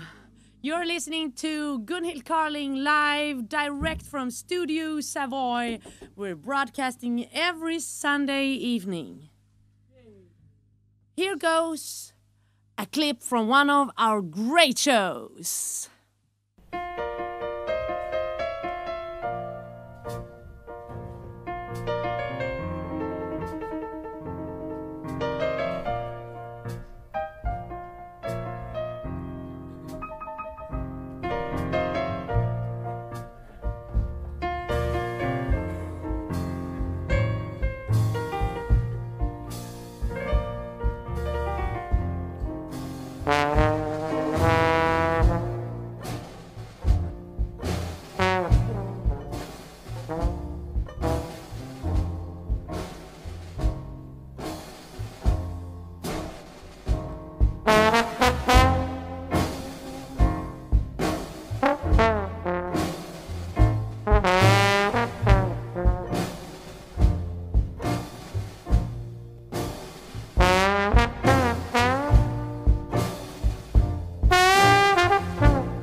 man, I have missed you every second. I love that people want to hear songs, and I was in a party and I met a great TV celebrity. Her name is Maria Montazami, and she's Swedish, but she lives in Los Angeles right now, or San Francisco, but on the West Coast. So she wants to hear this song. Look at this clip. Ja, hallå kära vänner. Skulle jag få önska en låt av Gunhild, vad skulle det bli för låt tror ni? Jo, absolut. It's a Wonderful World by Louis Armstrong.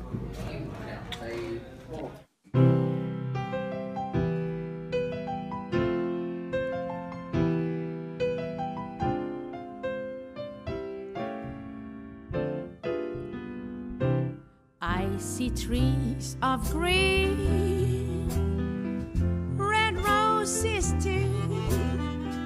I see them bloom for me and you, and I think to myself, what a wonderful world.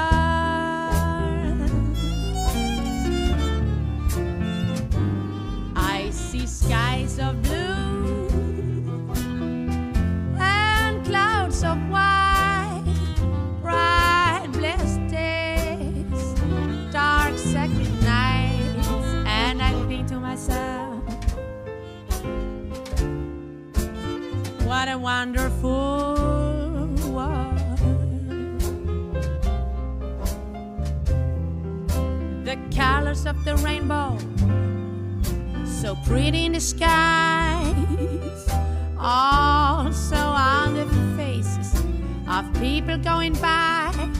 I see friends shaking hands, say how do you do, they really saying I love you.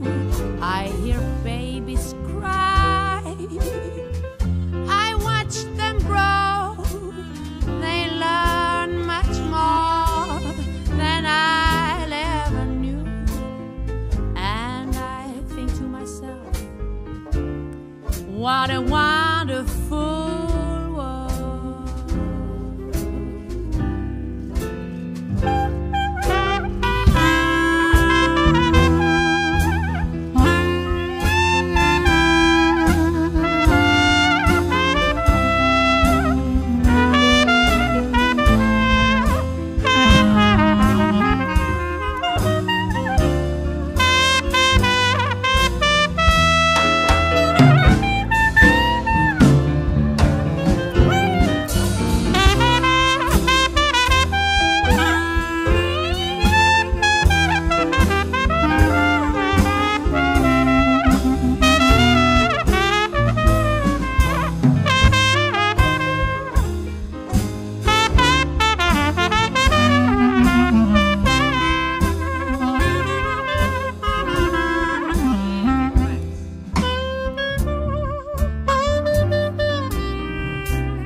To myself, what a wonderful world.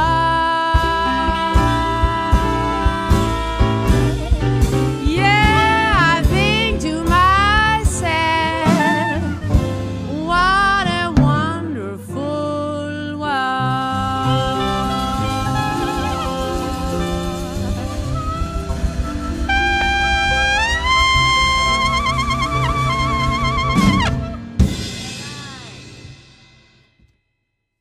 Thank you.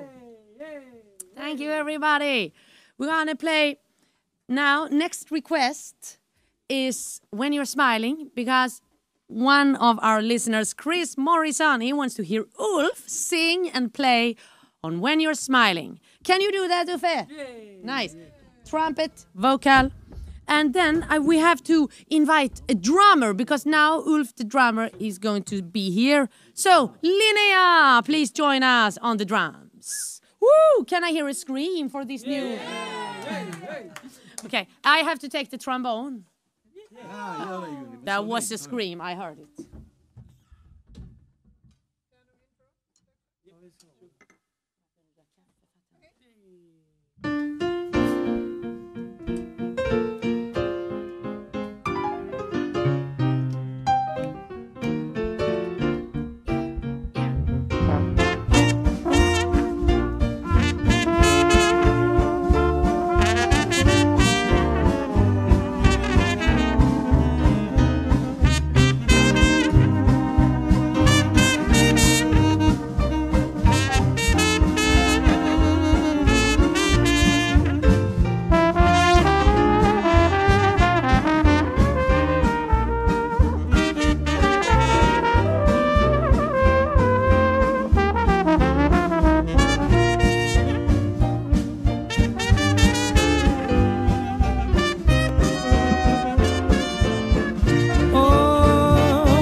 Smiling, oh, when you're smiling, the whole world smiles with you. When you're laughing, oh, when you're laughing, the sun comes shining through. But when you're crying, you bring on the rain. So stop your sighing and be happy again. Oh, when you're smiling, the whole world smiles with you. Yes, yes, yes, yes.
His torch is at thy temple door, Maryland, my Maryland.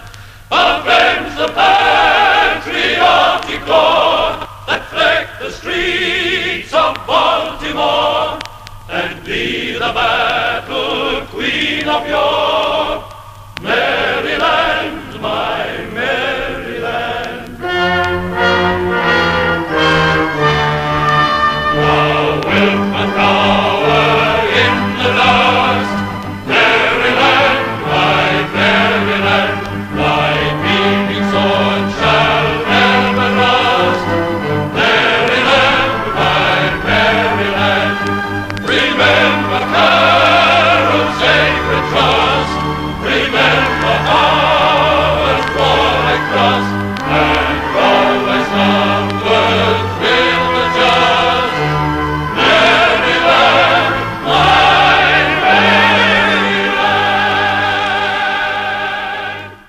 This concludes another day of live stream broadcasting from TV Free Baltimore.